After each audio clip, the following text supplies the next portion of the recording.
कहानी की शुरुआत में हम रेंट नाम के एक एडवेंचरर को देखते हैं जो एक गुफा के अंदर अकेले खड़ा था और उसके सामने एक जायंट ड्रैगन मौजूद था। ब्रॉन्ज लेवल का एडवेंचरर होने की वजह से रेंट चाहकर भी उस जायंट बर्ड ड्रैगन का सामना नहीं कर सकता था और अगले ही पल वो ड्रैगन बर्ड रेंट पर हमला कर देती है। अगले सीन में हम देखते हैं कि रेंट को जब होश आता है तो वो खुद को उसी गुफा के अंदर पाता है जिसमें ड्रैगन ने उसके ऊपर हमला किया था। अब रेंट जब पास में मौजूद पानी के अंदर अपने आप को देखता है तो वो पूरी तरह से हैरान रह जाता है क्योंकि अब वो एक स्केलेटन में बदल गया था। रेंट को अपने इस नए रूप पर विश्वास नहीं हो रहा था और वो जोर से चिल्लाता है कि ऐसा नहीं हो सकता। अगले सीन में हम रेंट के गुफा में आने का पहले का सीन देखते हैं जब रेंट सुबह काफी जल्दी उठ गया था और वो कहता है कि एक एडवेंचरर के लिए सफर जल्दी शुरू होता है। गरीब लोग भी जल्दी सुबह उठते हैं लेकिन अमीर और पढ़े लिखे लोग दोपहर तक सो सकते हैं। रेंट के कुछ दोस्त पढ़े लिखे स्कॉलर थे लेकिन रेंट की नजर में वो लोग अधूरी जिंदगी जीते थे क्योंकि वो अपनी रिसर्च में इतना बिजी होते थे कि सोना भी भूल जाते थे। रेंट इसके बाद तैयार होकर और अपनी तलवार लेकर घर से निकल पड़ता है और इस दौरान वो हमें बताता है कि एडवेंचरर सुबह जल्दी इसीलिए उठते हैं क्योंकि उनकी गिल्ड से उन्हें अच्छा काम मिल सकता है। रेंट बताता है कि उनका गिल्ड उनके रैंक और उनकी काबिलियत के हिसाब से काम देता है और गिल्ड के पास हर तरीके का काम होता है जैसे कि साफ सफाई से लेकर मॉन्स्टर मारने तक का। रेंट गिल्ड में अपने हिसाब से टास्क ढूंढ ही रहा था कि तभी वहां पर उसके फ्रेंड्स आ जाते हैं जो रेंट से पूछते हैं कि क्या तुम लेबिरिंथ मून रिफ्लेक्शन में फिर से जा रहे हो। इस पर रेंट कहता है कि हाँ, अगर कोई अच्छा काम नहीं हुआ तब। इस पर रेंट के फ्रेंड उससे पूछते हैं कि आखिर वो अकेले इतना सारा काम कैसे कर लेता है। उनके जाने के बाद रेंट लेबिरिंथ मून रिफ्लेक्शन की तरफ निकल पड़ता है। इस दौरान रेंट ये भी बताता है कि उसके फ्रेंड्स और ज्यादातर एडवेंचरर पार्टी करते हैं लेकिन वो उनमें शामिल नहीं होता क्योंकि वो 10 साल से एडवेंचरर होने के बाद भी ब्रॉन्ज लेवल पर ही है जिसकी वजह से वो खुद को बेहतर नहीं मानता। रेंट इसके बाद लेबिरिंथ मून रिफ्लेक्शन की गुफा के पास आ जाता है। लेबिरिंथ मून रिफ्लेक्शन दरअसल धरती के अंदर से खोदकर निकाली गई ऐसी रहस्यमय और डरावनी सुरंगें थी जिसमें मॉन्स्टर और ड्रैगन रहा करते थे। एडवेंचरर राक्षस और ड्रैगन को मारकर उनकी बॉडी में मिलने वाली बेशकीमती चीजों को बेचकर पैसा कमाते हैं लेकिन लेबिरिंथ मून रिफ्लेक्शन की सच्चाई किसी को पता नहीं थी कि उसमें ड्रैगन और मॉन्स्टर कहां से आते हैं। उसके अंदर जाने पर रेंट को एक नया दरवाजा खुला हुआ दिखाई देता है। रेंट उस दरवाजे को देखकर बहुत खुश होता है और उसके अंदर चला जाता है। रेंट को विश्वास था कि उस दरवाजे के अंदर उसे कोई जादुई चीज या फिर खजाना मिल सकता है। रेंट ये सोचकर खुश हो रहा था कि अगर उसे इस रहस्यमय दरवाजे के अंदर मौजूद गुफा में कोई खजाना या जादुई चीज ना भी मिलेगी तो वो उस रहस्यमय दरवाजे के बारे में अपनी गिल्ड को बताकर बहुत सारे पैसे कमा सकता है। अब रेंट जब उस दरवाजे के अंदर मौजूद एक सीक्रेट गुफा के अंदर जाता है तो उसके सामने एक जायंट ड्रैगन होता है जो रेंट के ऊपर हमला कर देता है और ये वही सीन था जिसे हमने कहानी की शुरुआत में देखा था। अगले सीन में हम देखते हैं कि ड्रैगन के हमला करने के बाद रेंट जब होश में आता है तो वो खुद को एक स्केलेटन के रूप में पाकर पूरी तरह से हैरान था और उसे समझ में नहीं आ रहा था कि आखिर वो जिंदा कैसे है। रेंट कहता है कि अब वो एक अनडेड मॉन्स्टर बन चुका है जो अमर होते हैं और यही कारण है कि वो एक कंकाल होने के बाद भी जिंदा है। अमर होने की वजह से अब वो मरेगा नहीं और न ही उसे कोई पादरी प्यूरिफिकेशन के मैजिक से मार सकता है क्योंकि अब वो सभी धर्मों से बाहर था। रेंट ये सोचकर परेशान हो रहा था कि उसे क्या करना चाहिए क्योंकि उसके पास उसकी यादें तो थीं लेकिन उसका शरीर नहीं था। अब वो एक अनडेड मॉन्स्टर बन चुका है। रेंट वापस से अपने शहर में जाने के बारे में भी सोचता है लेकिन फिर उसे याद आता है कि अगर वो इस रूप में शहर गया तो सैनिक उसे बंदी बना लेंगे और पादरी उसके साथ न जाने क्या करेंगे। रेंट कुछ समय के बाद लेबिरिंथ मून रिफ्लेक्शन के अंदर मौजूद गुफाओं में चारों तरफ घूमने लगता है और सोचता है कि कुछ दिनों में जब सोलो एडवेंचरर उस तरफ आएंगे तो वो उनसे सलाह मांगेगा कि उसे क्या करना चाहिए। लेकिन फिर उसे याद आता है कि अगर वो इस रूप में सोलो एडवेंचरर के सामने जाएगा तो वो भी उसे एक राक्षस समझकर उसके ऊपर हमला कर देंगे। इसीलिए सबसे पहले उसे बात करने की प्रैक्टिस करनी होगी क्योंकि बॉडी ना होने की वजह से वो आवाज नहीं निकाल सकता था। अब रेंट देखता है कि सामने से एक स्केलेटन मॉन्स्टर उसके ऊपर हमला करने के लिए उसकी तरफ आ रहा है। रेंट इस समय खुद को एक आम इंसान से भी कमजोर महसूस कर रहा था। इस समय रेंट और स्केलेटन मॉन्स्टर पावर में एक दूसरे के बराबर में थे लेकिन रेंट की यादें अभी भी उसके साथ थी जिसकी वजह से वो अपने तजुर्बे का इस्तेमाल कर सकता था। रेंट सबसे पहले अपनी सोल एनर्जी का इस्तेमाल करके अपनी शक्ति को बढ़ाता है। अब क्योंकि हर लिविंग बीइंग में सोल एनर्जी होती है इसीलिए वो सबसे पहले अपनी सोल एनर्जी का इस्तेमाल करके अपनी शक्ति को बढ़ाता है और फिर अपनी तलवार से हमला करके उस स्केलेटन को मार गिराता है। स्केलेटन मॉन्स्टर के मरने के बाद उसकी सारी सोल एनर्जी रेंट को मिल जाती है जिसे देखकर वो पूरी तरह से हैरान था और अब वो पहले से खुद को ताकतवर महसूस कर पा रहा था। अब रेंट को अपनी टीचर की बातें याद आती हैं जिन्होंने एक बार रेंट को बताया था कि राक्षसों में एक रहस्यमय गुण होता है। समय और एक्सपीरियंस के साथ उन्हें बड़ा होने का मौका मिलता है। एक स्केलेटन मॉन्स्टर वैसे तो हमेशा एक स्केलेटन मॉन्स्टर ही रहता है, लेकिन कुछ मौकों पर वो एक घोल में इवॉल्व हो जाते हैं, जिसे एग्जिस्टेंशियल एवोल्यूशन कहते हैं। रैंड की टीचर उसे ये भी बताती है कि अभी वो एग्जिस्टेंशियल एवोल्यूशन के ऊपर रिसर्च कर रही है। उसे अब समझ में आ जाता है कि वो भी एवोल्यूशन की मदद से एक घोल में बदल सकता है। घोल दरअसल एक अनडेड स्केलेटन मॉन्स्टर की तरह ही होते हैं, लेकिन उनकी बॉडी पर फ्लैश होता है, किसी सूखी डेड बॉडी की तरह। खैर, इसके बाद वो इस लेबिरिंथ में मॉन्स्टर्स को मारकर उनकी पावर को एब्जॉर्ब करके खुद भी एक घोल बनने का फैसला करता है, क्योंकि घोल बनने के बाद वो स्केलेटन बॉडी को मास्क से ढक सकता है और अपने चेहरे पर मास्क लगाकर वापस से शहर जा सकता है। वहीं दूसरी तरफ हम रेंट की टीचर को देखते हैं, जो रेंट का इंतजार कर रही थी और काफी देर हो जाने के बाद भी जब वो नहीं आता तो वो खुद से ही खाना बनाने का डिसाइड करती है। वहीं दूसरी तरफ लेबिरिंथ में रेंट एक एक करके 5 स्केलेटन मॉन्स्टर को मार गिराता है और उनकी सोल एनर्जी को एब्जॉर्ब करके पहले से खुद को ताकतवर महसूस कर रहा था। लेबिरिंथ में रेंट को एक स्लाइम मॉन्स्टर दिखाई देता है। स्लाइम मॉन्स्टर्स कमजोर मॉन्स्टर होते हैं, लेकिन क्योंकि अब रेंट एक स्केलेटन था, इसीलिए वो छुपकर पूरी होशियारी से स्लाइम मॉन्स्टर्स के सामने जाता है। रेंट को अपने सामने देखकर स्लाइम मॉन्स्टर उसके ऊपर एसिड से हमला करने की कोशिश करता है, लेकिन रेंट उसके हमले से बच जाता है और स्लाइम मॉन्स्टर पर अपनी तलवार से हमला करके उसे मार देता है। स्लाइम मॉन्स्टर को मारकर रेंट उसके अंदर मौजूद मैजिक स्टोन हासिल कर लेता है और फिर उसके स्लाइम को बोतल में भरकर इकट्ठा करने लगता है। स्लाइम मॉन्स्टर जब तक जिंदा होते हैं उनके स्लाइम एसिड होते हैं, लेकिन उनके मरने के बाद उनके स्लाइम पूरी तरह से बदल जाते हैं और उनका इस्तेमाल स्किन केयर के रूप में भी किया जा सकता है। इसीलिए रेंट इस स्लाइम को बेचकर पैसे कमा सकता है। अगले सीन में हम सेला को देखते हैं, जो एक गिल्ड असिस्टेंट थी। सेला के पास एक आदमी आता है जो सेला से उस नई एडवेंचरर के बारे में पूछता है, जिसे युद्ध की काफी कम जानकारी थी, लेकिन वो तलवारबाजी में अच्छी है। इस पर सेला उसे बताती है कि उस नई एडवेंचरर के लिए कोई अपॉर्चुनिटी नहीं थी, इसीलिए वो रेंट से पूछने वाली थी कि शायद वो दोनों साथ में काम कर सकें, लेकिन कल से रेंट का कुछ भी पता नहीं है। वो आदमी सेला से कहता है कि शायद रेंट को कोई अच्छी जॉब मिल गई हो। इस पर सेला कहती है कि नहीं, ऐसी कोई जॉब नहीं है जो रेंट को शहर से बाहर भेज सके। सेला उस आदमी को ये भी बताती है कि जिस एडवेंचरर के बारे में वो पूछ रहा है, उस एडवेंचरर को पैसों की जरूरत थी, तो उसने उसे लेबिरिंथ के बारे में बता दिया है और साथ ही उसे खतरों के बारे में भी वार्न कर दिया है। अगले सीन में हम रेंट को देखते हैं, जो गुफा के अंदर बैठे बैठे सोच रहा था कि अब ना तो उसे भूख लगती है और ना ही उसे नींद आती है, और ये सब उसके पास शरीर न होने की वजह से हो रहा था। रेंट ये देखकर बहुत खुश था कि वो अपनी सोल और डिवाइनिटी की पावर का इस्तेमाल कर सकता है। रेंट अब अंदाजा लगाता है कि वो एक साथ 2 मॉन्स्टर को हरा सकता है, लेकिन अगर 3 या उससे ज्यादा मॉन्स्टर का सामना करना पड़ा तो ये उसका अंत भी हो सकता है। लेकिन इस लेबिरिंथ में इतना बड़ा ग्रुप या स्क्वाड मिलना इम्पॉसिबल था। रेंट इसके बाद सोचता है कि किस तरह उसने एक एडवेंचरर बनने के लिए पूरे 20 साल लगा दिए, जिस दौरान उसने बिना छुट्टी लिए हार्ड ट्रेनिंग की, अपनी टीचर से मैजिक के बारे में सीखा और बहुत सी छोटी मोटी नौकरियां की, लेकिन फिर भी वो एक ब्रॉन्ज लेवल का एडवेंचरर ही रहा। रेंट अब प्लेटिनम और गोल्ड लेवल से भी ऊपर का एडवेंचरर बनने का फैसला करता है, जो था मिथ्रिल लेवल। रेंट इस समय पूरे जोश में था, इसीलिए वो बड़ी ही आसानी से सामने आते हुए स्केलेटन मॉन्स्टर को मार गिराता है और एक जायंट स्लाइम मॉन्स्टर को भी मार देता है। क्योंकि अब उसकी शक्तियां बढ़ रही थी, इसीलिए वो काफी खुश था। लेकिन तभी अचानक से स्लाइम मॉन्स्टर की सारी शक्तियां रेंट की बॉडी के अंदर आना शुरू हो जाती हैं और वो एक घोल में ट्रांसफॉर्म हो जाता है। अब रेंट एक सूखी डेड बॉडी की तरह लग रहा था। इससे रेंट बहुत खुश था, लेकिन वो अभी भी सही से नहीं बोल पा रहा था, क्योंकि उसकी बॉडी अभी पूरी नहीं थी, इसीलिए वो बोलने की प्रैक्टिस करता है। अब उसके अंदर एक उम्मीद थी कि वो हाई लेवल रैंक का एडवेंचरर बन सकता है। इसके बाद हम देखते हैं कि घोल बनने के बाद रेंट को लेबिरिंथ में 2 गॉब्लिन मॉन्स्टर मिलते हैं, लेकिन अब क्योंकि रेंट पहले से काफी पावरफुल हो गया था, इसीलिए वो उन दोनों का सामना करने का डिसाइड करता है। रेंट पहले अपनी सोल और डिविनिटी की पावर का इस्तेमाल करके खुद को और अपनी तलवार को पावरफुल बनाता है और फिर इसके बाद वो उन दोनों गॉब्लिन पर हमला करके उन्हें मार गिराता है। रेंट महसूस कर पाता है कि अब वो अपने इंसानी रूप से भी ज्यादा ताकतवर बन गया है।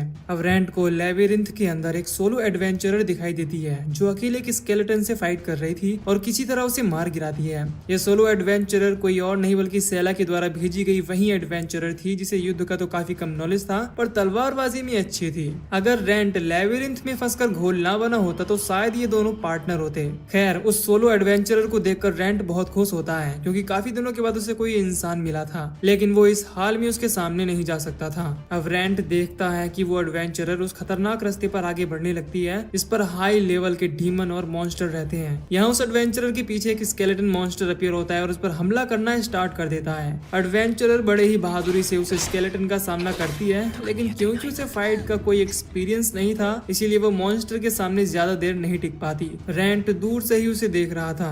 वो स्केलेटन एडवेंचरर पर भारी पड़ने लगता है और वो उसकी तलवार अपने हाथों से पकड़ लेता जाता है। वो लड़की इस समय बुरी तरह से डरी हुई थी, लेकिन इससे पहले कि मॉन्स्टर लड़की को कोई नुकसान पहुंचाता, रेंट वहां पर आ जाता है, जो अपनी सोल और डिवाइन पावर के इस्तेमाल करके उस स्केलेटन को बीच में से काट देता है और उसे बचा लेता है। एडवेंचरर रेंट को देखकर बुरी तरह से डर रही थी और उसे खुद से दूर रहने के लिए कहती है। रेंट किसी तरह उसे बोलकर बताता है कि मेरा नाम रेंट है और मैं भी एक एडवेंचरर हूँ। रेंट की बात सुनकर वो लड़की रेंट से पूछती है कि क्या तुम्हें किसी तरह की बीमारी है। इस पर वो उसे बताता है कि नहीं, मैं मर चुका हूँ और अब एक घोल बन गया हूँ। वो लड़की उसे अपना नाम रीना बताती है और उससे पूछती है कि क्या वो वापस जा सकती है। इस पर रेंट उससे कहता है कि हाँ, वो वापस जा सकती है क्योंकि वो उसे मारने वाला नहीं है, लेकिन उसे रेंट की मदद करनी होगी। रीना के पूछने पर वो उसे बताता है कि वो उसके लिए कपड़े खरीद कर लाए ताकि वो शहर में वापस जा सके, और वो रीना को वो सारे मैजिकल स्टोन दे देता है जिन्हें अब तक उसने मॉन्स्टर को मारकर इकट्ठा किया था। रीना समझ गई थी कि रेंट बाकी घोल और मॉन्स्टर से बिल्कुल अलग है, इसीलिए वो रेंट की मदद करने का फैसला करती है और उसके द्वारा दिए गए मैजिकल स्टोन को लेकर वो लेविरिंथ से चली जाती है। उसके जाने के बाद रेंट सोचने लगता है कि रीना के लिए एक एडवेंचरर होने की वजह से एक घोल पर विश्वास करना काफी मुश्किल होगा, लेकिन मुझे ऐसा लगता है कि वो मुझे धोखा नहीं देगी। अगले सीन में हम देखते हैं कि रीना सेला के पास पहुंच जाती है जिसने उसे लेविरिंथ में भेजा था। सेला रीना से कहती है कि मुझे ये देखकर अच्छा लगा कि तुम्हें कहीं चोट नहीं आई है, क्योंकि सूरज डूबने के बाद भी तुम्हारे वापस न आने पर मुझे तुम्हारी चिंता होने लगी थी। इस पर रीना सेला से कहती है कि लेविरिंथ में बहुत कुछ हो गया, लेकिन मैं भी आपसे कुछ पूछना चाहती हूँ। वहीं दूसरी तरफ हम लेविरिंथ में रेंट को एक जायंट फ्लड मॉन्स्टर से लड़ते देखते हैं, और अब क्योंकि रेंट पहले से काफी ज्यादा पावरफुल हो गया था, इसीलिए वो बड़ी ही आसानी से उस मॉन्स्टर को मार गिराता है। अब रेंट को रीना की आवाज सुनाई देती है जो जोर जोर से आवाज लगाकर रेंट को बुला रही थी, जिसके बाद वो रीना के पास जाता है और वो ये देखकर खुश था कि रीना वापस आ गई थी। इस बार जब रेंट रीना से बात करता है तो वो पहले से अच्छा बोल पा रहा था। रीना जब इसके बारे में उससे पूछती है तो वो बताता है कि उसने बोलने की काफी प्रैक्टिस की है। रीना ये सुनकर रेंट से कहती है कि ये तो काफी अच्छा आइडिया है। इसके बाद वो रीना के द्वारा लाए गए कपड़ों को देखता है जो रेंट को काफी पसंद आते हैं। रीना रेंट के लिए अच्छे कपड़े तो लाई ही थी, लेकिन साथ में उसने उसके हाथों और पैरों को कवर करने के लिए सफेद बैंडेज भी लाई थी। रेंट ये देखकर बहुत खुश होता है और सोचता है कि ये कितनी अच्छी लड़की है। रेंट जब सारे कपड़े पहन लेता है तो वो पहले से काफी अच्छा लग रहा था, और वो रीना को भी उस ड्रेस में काफी पसंद आता है। वो उसकी तारीफ करती है और लाए गए मिरर में उसे खुद को देखने के लिए बोलती है। जब वो मिरर में खुद को देखता है तो उसे पता चलता है कि उसका लाया गया सूट सच में उसके ऊपर अच्छा लग रहा था, लेकिन उसका चेहरा काफी भद्दा था, जिसे रेंट अपने सूट के कैप में छुपाने की कोशिश करता है। रीना ये देख उसे उसका लाया गया मास्क लगाने को कहती है। इसे लगाने के बाद रेंट का अगली चेहरा छिप जाता है। रेंट ये देखकर काफी खुश था, लेकिन तभी उसे एहसास होता है कि वो मास्क उसके चेहरे से अब चिपक गया था। रेंट के पूछने पर वो उसे बताती है कि उसने ये मास्क काफी सस्ते में खरीदा था। वो ये भी कहती है कि उसने चेक किया था कि कहीं इस मास्क पर कोई श्राप तो नहीं है। ये सुनकर रेंट अंदाजा लगाता है कि श्राप जरूर इसे पहनने के बाद एक्टिवेट हुआ होगा, इसीलिए वो अपनी डिविनिटी पावर का इस्तेमाल करके श्राप को तोड़कर मास्क को निकालने की कोशिश करता है। और रीना ये देखकर हैरान थी कि वो अपनी डिविनिटी पावर का इस्तेमाल कर सकता है। खैर, डिविनिटी पावर खत्म होने की वजह से वो मास्क नहीं निकाल पाता। रीना ये देखकर रेंट से माफी मांगती है कि उसने उसे एक श्रापित मास्क दे दिया। रेंट कहता है कि तुम्हें माफी मांगने की जरूरत नहीं है, और इस दौरान वो गलती से उसे टच भी कर लेता है, इसके लिए वो उससे माफी मांगता है। लेकिन अब रीना खुद रेंट का हाथ पकड़ लेती है और उससे कहती है कि मुझे पता है तुम एक अच्छे इंसान हो, इसीलिए अब मुझे तुमसे डर नहीं लगता। रेंट उसकी बातें सुनकर समझ जाता है कि वो उसके ऊपर विश्वास करने के लिए खुद को फोर्स कर रही है, इसीलिए वो रीना से कहता है कि तुम खुद को फोर्स मत करो जब तक कि तुम्हें सच में मेरे ऊपर विश्वास ना हो जाए। इस पर रीना कहती है कि इसमें ज्यादा समय नहीं लगेगा। रीना इसके बाद रेंट से मॉल्ट शहर वापस चलने के लिए कहती है। इसके बाद वो दोनों घोड़ा गाड़ी में बैठकर माल्ट शहर की तरफ निकल पड़ते हैं। रास्ते में रीना रेंट को बताती है कि वो माल्ट शहर में एक एडवेंचरर बनने के लिए आई थी, लेकिन शहर आने के बाद उसे पता चला कि उससे भी बेहतर और हाई लेवल के बहुत सारे एडवेंचरर यहाँ रहते हैं। रीना के लिए माल्ट शहर में कोई काम नहीं था, लेकिन वो हमेशा से एक एडवेंचरर बनना चाहती थी, इसीलिए उसने लेविरिंथ में जाने का फैसला किया, क्योंकि दोनों लेविरिंथ काफी पास थे। रीना की बात सुनकर रेंट उसे समझाता है कि देखो, मैं समझ सकता हूँ कि तुम कैसा महसूस कर रही हो, लेकिन एक एडवेंचरर को डरना चाहिए क्योंकि तुम्हारे पास सिर्फ एक ही जिंदगी है। रीना को उसकी ये बातें बहुत पसंद आती हैं। खैर, कुछ समय बाद वो दोनों शहर के दरवाजे पर पहुंच जाते हैं। रेंट रीना को बताता है कि यहाँ उसके कई जानने वाले हैं, इसीलिए अगर वो अपना आईडी दिखाएगा तो उसके लिए प्रॉब्लम हो सकती है, जिस पर वो उससे दूसरे दरवाजे से चलने के लिए कहती है। इसके बाद रेंट उसका शुक्रिया अदा करता है और कहता है कि अब मैं नहीं चाहता कि कोई मेरी मदद करे, क्योंकि शहर के अंदर मेरी सच्चाई पता चलने के बाद तुम्हें अपना एडवेंचरर का लाइसेंस भी खोना पड़ सकता है। इस पर रीना कहती है कि तुम्हारी वजह से मैं यहाँ जिंदा हूँ, इसीलिए मैं तुम्हारे लिए अपनी जान भी दे सकती हूँ। रीना और रेंट इसके बाद वहाँ से आगे निकल जाते हैं। दरवाजे पर पहरेदार रीना का आईडी देखकर उसे अंदर जाने देते हैं, लेकिन वो रेंट को दरवाजे पर रोक लेते हैं और मास्क हटाने के लिए कहते हैं। वो ये सुनकर डर जाता है, लेकिन रीना पहरेदारों से झूठ बोल देती है कि एक मॉन्स्टर से लड़ाई के दौरान रैंड का चेहरा बुरी तरह से जख्मी हो गया है, जिसे छुपाने के लिए वो मास्क का इस्तेमाल कर रहा है, लेकिन मास्क के श्रापित होने की वजह से वो उतर नहीं सकता। रीना की बात सुनकर पहरेदार खुद रैंड का मास्क हटाने की कोशिश करते हैं, लेकिन वो भी मास्क को हटा नहीं पाते, इसीलिए वो उनकी बातों पर बिलीव करके शहर के अंदर जाने देते हैं। शहर में आने के बाद रैंड मौका देखकर रीना से दूर जाकर छुप जाता है और रीना सब तरफ उसे देखने लगती है। रैंड ने ऐसा इसीलिए किया था ताकि रीना को और प्रॉब्लम ना हो, और वो फैसला करता है कि जब वो पूरी तरह से ह्यूमन बॉडी हासिल कर लेगा तो उससे जाकर माफी मांग लेगा। रैंड इसके बाद लॉरेन के पास वापस जाता है, जो इस समय सो रही थी। उसे मास्क में देखकर लॉरेन उससे कहती है कि तुम इस तरह मुझे डराया मत करो। इस पर रैंड उसे अपना हाथ दिखाता है, जिसे देखकर लॉरेन पूरी तरह से हैरान थी और रैंड से पूछती है कि आखिर तुम्हारे साथ हुआ क्या। इसके बाद लॉरेन रैंड से कहती है कि तुम जानती हो कि मैंने मॉन्स्टर और मैजिक के ऊपर काफी रिसर्च की है, लेकिन मैंने ऐसा कहीं नहीं पढ़ा कि एक ड्रैगन ने किसी एडवेंचरर को खा लिया और वो स्केलेटन बन गया। वैसे क्या अभी वो ड्रैगन लेबिरिंथ में मौजूद है? इस पर वो कहता है कि नहीं। रैंड की बात सुनकर लॉरेन उससे कहती है कि मैं इस समय तुम्हारे ऊपर विश्वास नहीं कर सकती। रैंड ये सुनकर समझ जाता है कि लॉरेन उसके इस नए रूप की वजह से उस पर विश्वास नहीं कर पा रही है। लॉरेन इसके बाद उससे पूछती है कि क्या तुम अभी भी रैंड हो या एक अनडेड हो। इस पर वो उसे बताता है कि मेरे पास रैंड का दिमाग और उसकी यादें हैं, लेकिन टेक्निकली मैं मर चुका हूँ। तो क्या सच में मैं रैंड हूँ? रैंड की ये बातें सुनकर लॉरेन समझ जाती है कि उसके पास रैंड पर विश्वास करने के अलावा अभी कोई और चारा नहीं है। इसके बाद वो उससे पूछती है कि अब तुम आगे क्या करने वाले हो। इस पर वो बताता है कि वो मिथरिल लेवल का एडवेंचरर बनना चाहता है, चाहे जो हो जाए, लेकिन क्योंकि वो इस हालत में गिल्ड में जाकर अपने लिए मिशन नहीं ले सकता, इसीलिए लॉरेन से मिशन लाने की रिक्वेस्ट करता है। अब लॉरेन उससे कहती है कि तुम अपनी इस हालत में और कहीं नहीं रह पाओगे, इसीलिए तुम यहाँ रह सकते हो, लेकिन मैं तुम्हें फ्री में यहाँ नहीं रख सकती, इसीलिए तुम्हें मेरी रिसर्च में मदद करनी होगी और तुम यहाँ मेरे साथ रहकर मैजिक और मॉन्स्टर के बारे में और भी ज्यादा जान पाओगे।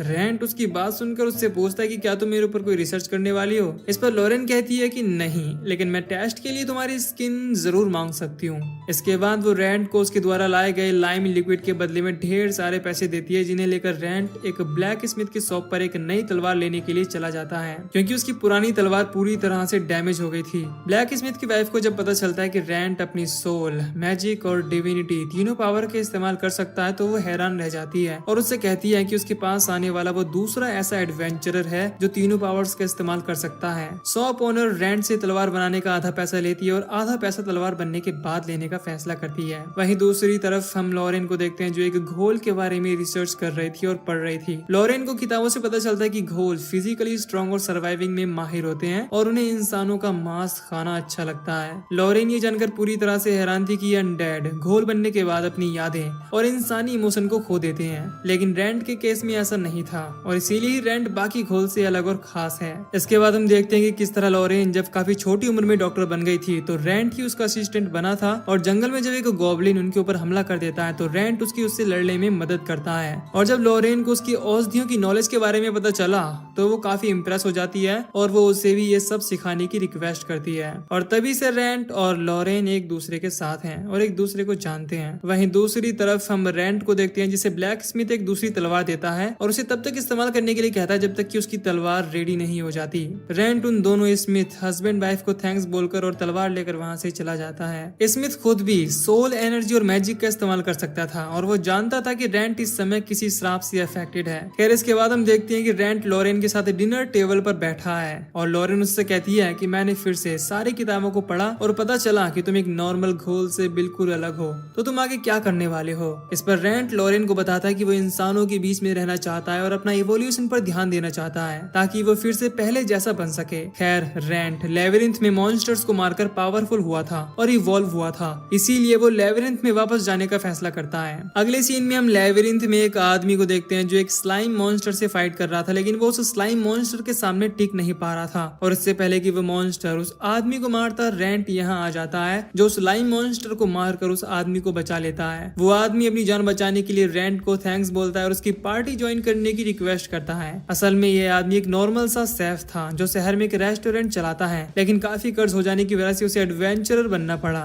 रैंड उसे अपने साथ रखने के बारे में श्योर नहीं था, लेकिन क्योंकि वो नया एडवेंचरर था इसीलिए उसे उसके हाल पर छोड़ देना भी उसके लिए डेंजरस था। रैंड कहता है ठीक है, तुम पार्टी ज्वाइन कर सकते हो, कम से कम तुम सामान उठाने में तो मदद कर ही सकते हो। इसके बाद वो उस आदमी के साथ उस गुफा के अंदर जाता है जहाँ ड्रैगन ने उसके ऊपर हमला किया था। उस गुफा के अंदर उन्हें एक सीक्रेट रास्ता मिलता है जिससे होकर आगे बढ़ने पर वो दोनों एक खाली कमरे में पहुंच जाते हैं। उस कमरे के बीच में एक जादू जादुई टेलीपोर्टेशन सर्कल बना हुआ था, लेकिन उस सर्कल को सिर्फ रेंट ही देख पा रहा था। इसीलिए वो आदमी रेंट के मना करने के बावजूद भी कमरे के अंदर चला जाता है और टेलीपोर्टेशन सर्कल के ऊपर खड़े होते ही वो दूसरी जगह टेलीपोर्ट हो जाता है। ये देखकर वो उस आदमी को बचाने के लिए खुद भी टेलीपोर्ट होकर उस जगह पहुंच जाता है। रेंट देखता है कि उसका साथी घायल होकर नीचे पड़ा था और उसके सामने एक जायंट स्केलेटन मॉन्स्टर खड़ा था, क्योंकि वो लोग अनजाने में बॉस रूम में आ गए थे। अब क्योंकि रेंट पहले से काफी ताकतवर बन गया था, इसलिए वो जायंट स्केलेटन से लड़कर उसे मारने का फैसला करता है। रेंट सबसे पहले अपनी सोल और डिवाइन पावर का इस्तेमाल करके खुद को और अपनी तलवार को पावरफुल बनाता है। इसके बाद वो जायंट स्केलेटन के ऊपर हमला कर देता है। वो उसके पैर पर अटैक करके उसे नीचे गिराता है और तलवार से उसके सर पर हमला करके उसे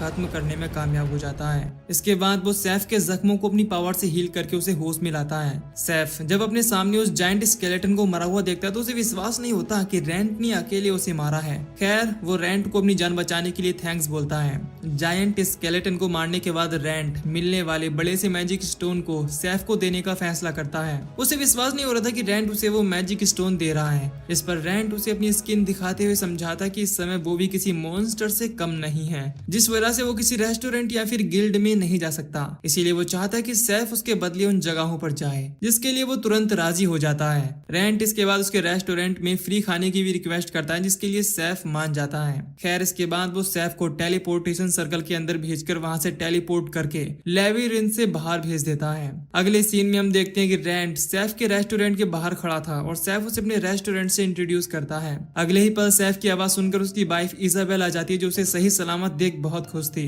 सैफ उसे बताता है कि रेंट ने उसकी जान बचाई और वो इजाबेल को उसका दिया गया बड़ा सा मैजिक स्टोन भी दिखाता है। इजाबेल उस बड़े से मैजिक स्टोन को देखकर बहुत खुश थी, क्योंकि उससे उनका सारा कर्ज उतर सकता है और जिसके बाद वो दोनों खुशी खुशी अपना रेस्टोरेंट वापस से शुरू कर सकते हैं। इसके बाद इजाबेल और सैफ रेंट की मदद के लिए शुक्रिया अदा करते हैं। अब क्योंकि सैफ को रेंट का नाम नहीं पता था, इसीलिए वो रेंट को रोककर उसका नाम पूछता है और उसे अपना नाम लॉरिस बताता है। रेंट लॉरिस को उसका नाम किसी को ना बताने की शर्त पर अपना नाम बता देता है। लॉरिस भी रेंट से वादा करता है कि वो उसका नाम किसी को नहीं बताएगा और कहता है कि तुम यहाँ कभी भी खाने के लिए आ सकते हो, हमें बहुत अच्छा लगेगा। अब रेंट जब वापस लॉरेन के घर की तरफ जा रहा होता है तो उसके सेंसेस में अजीब बदलाव आने लगते हैं। वो सोच रहा होता है कि लॉरिस एक अच्छा इंसान था, उसने उससे रेस्टोरेंट और अपने बारे में बिल्कुल झूठ नहीं बोला, पर शायद ऐसा ना होता तो अच्छा होता। अब वो ऐसा इसीलिए सोच रहा था क्योंकि असल में जब वो लॉरिस के साथ लेबिरिंथ में था तो लॉरिस का खून देखकर उसे अजीब महसूस हुआ था। वो शायद उसे मारकर खाना चाहता था, क्योंकि घोल्स ऐसा ही करते हैं, लेकिन उसने अपने ऊपर कंट्रोल कर लिया था। लेकिन अब वो कहता है कि वो किसी बुरे पर इसका इस्तेमाल जरूर करेगा। अब रेंट जब लॉरेन के पास आता है तो लॉरेन उससे पूछती है कि उसका लेबिरिंथ का एक्सपीरियंस कैसा रहा, क्या उसे वहाँ कोई ड्रैगन मिला।